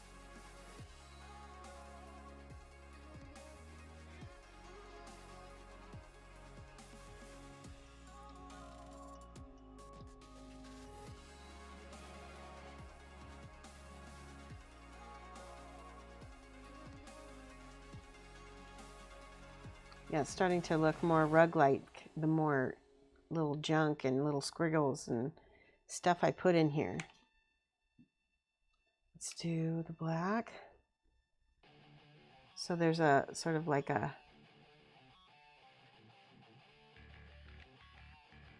line here.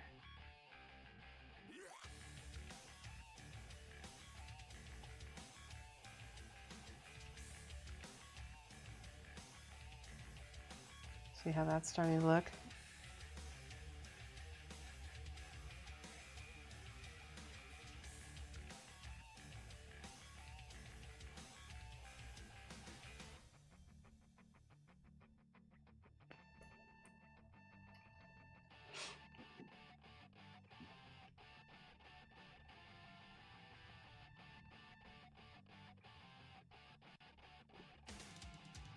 You know, and because it's a woven rug, it like nothing has to be exactly perfect, right? That's why I kind of like it.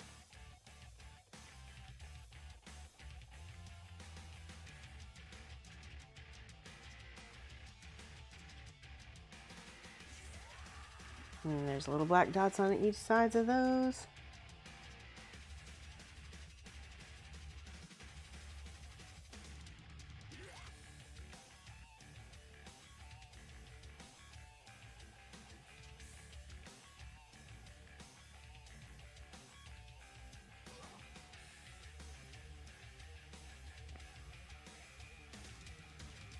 It's almost like it just needs more and more of these little dots and like I said, information. Okay. Yeah, that's really starting to look like a rug now. Let's do a big...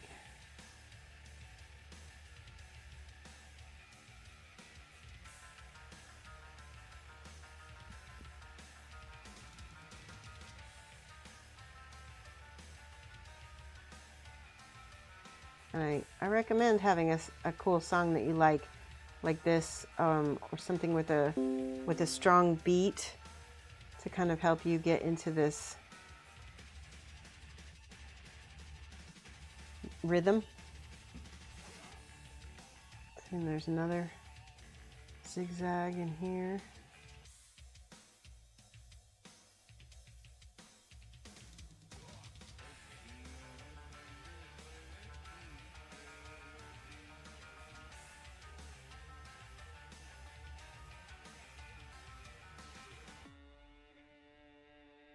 Like a lot of the stuff on this side is not even going to get seen, so I will end up fuzzing it out.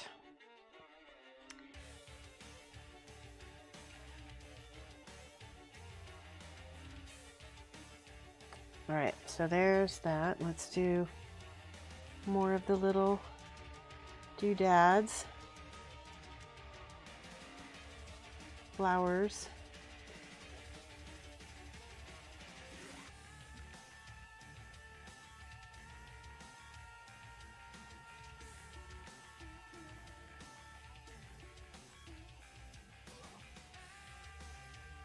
And the little ones.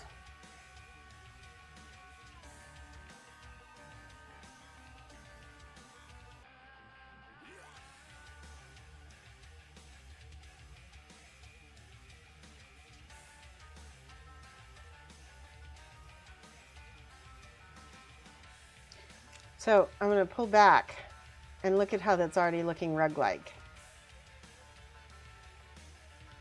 Do you see?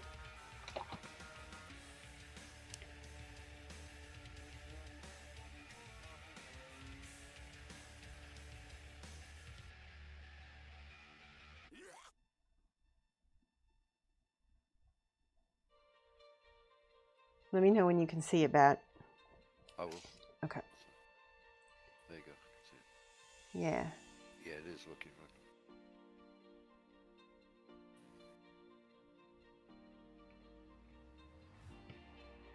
right. Okay, and on the edge of these shapes, it's very thin.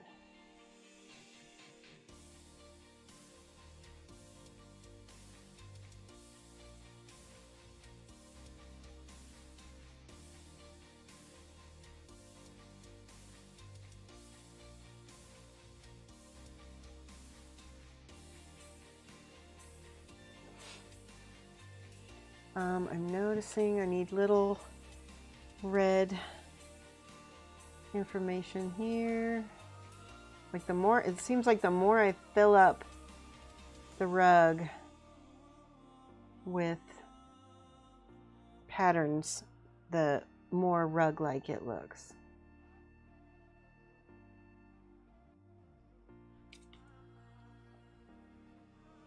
Let's do that little bit more red because I think I need to have that show up a little bit more.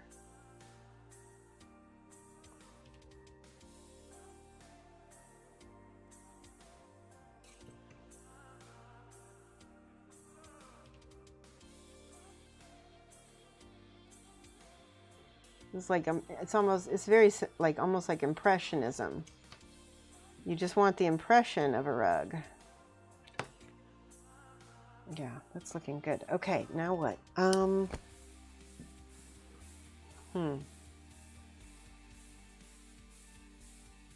There's little tiny little dots of white up here.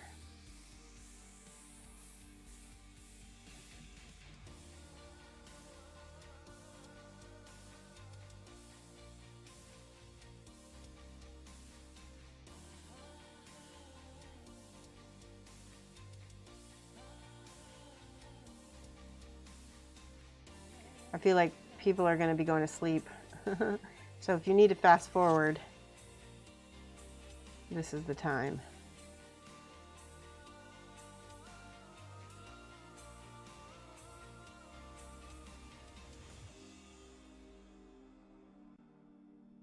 Okay. There's more dots. What else?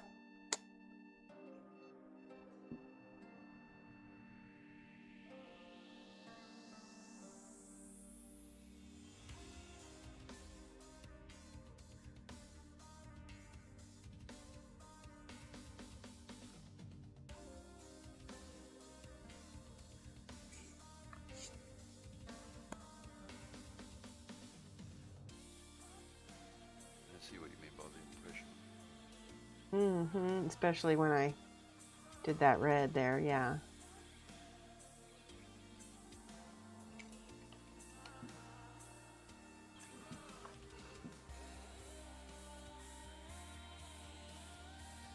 Let's see how it looks with the, actually I'm not ready yet to put the demon on top. Let's do this red. Let's see.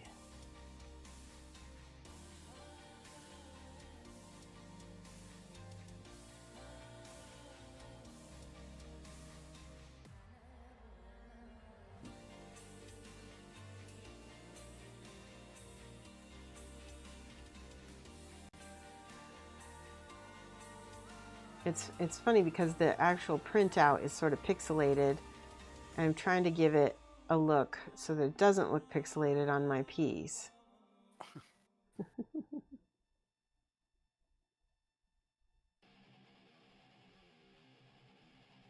Okay, now let's do this white again.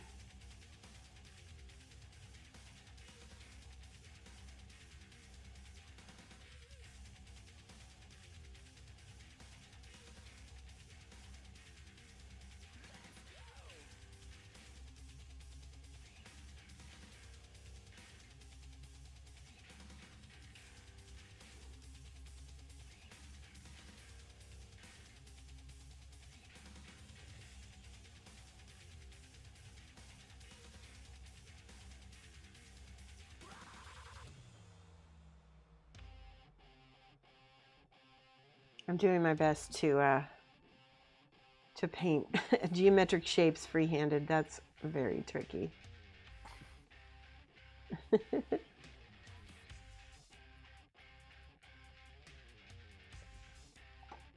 That's actually probably something that I would maybe even cut out a template, or maybe even cut each one of these out and lay it and trace it. That might actually be better.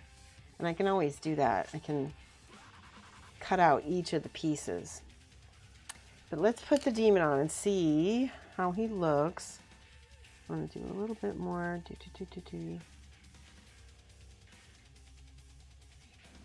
To look like it's stitched. All right, let's see. Yeah, look at that. He's looking, it's looking cool. I think by the time I glaze and add, you know, let me just show you what I mean by glaze. I'm just going to take a very small amount of this purple and a small amount of black, and I'm going to just glaze over the top of my rug.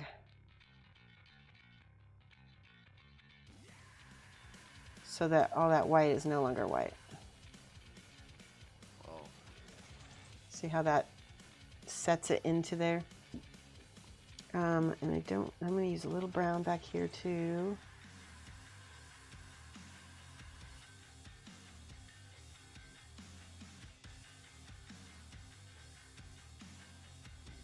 what happens if I do? I need that black. Hold on, here it is.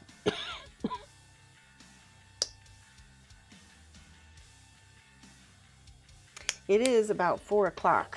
We didn't quite finish the Demon Librarian, but I got pretty far and I was able to show you what I'm doing and how I'm doing it. Ah, and I'm dropping my paintbrush into the paint. That's usually a sign that I'm getting tired. It's still a transparent black. Yeah, this is a little transparent black and a little transparent purple. Just a smidge.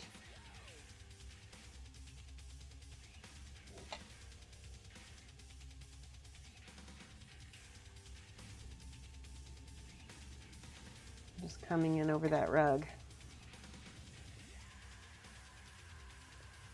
So that way when I put the demon on top, you really almost don't, you don't look at it so much, right?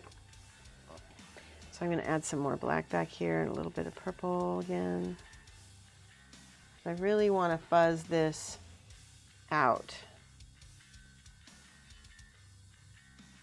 especially near the wall where there's going to be a lot of shadow. I need a bigger brush. What can I use? Here's a good brush. Like a nice flat.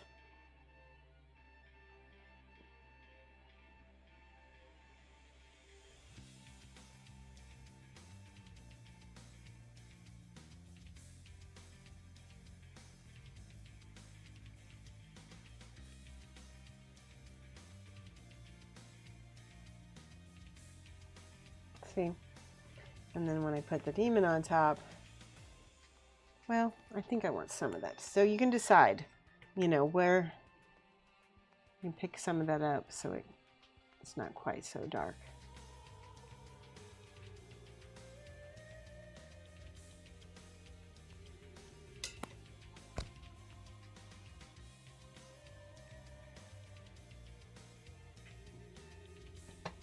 But ultimately, I want the focus to be on him, and that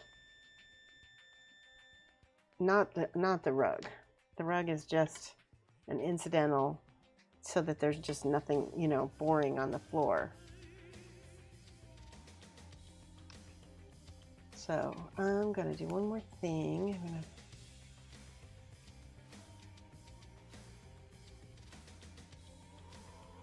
Okay.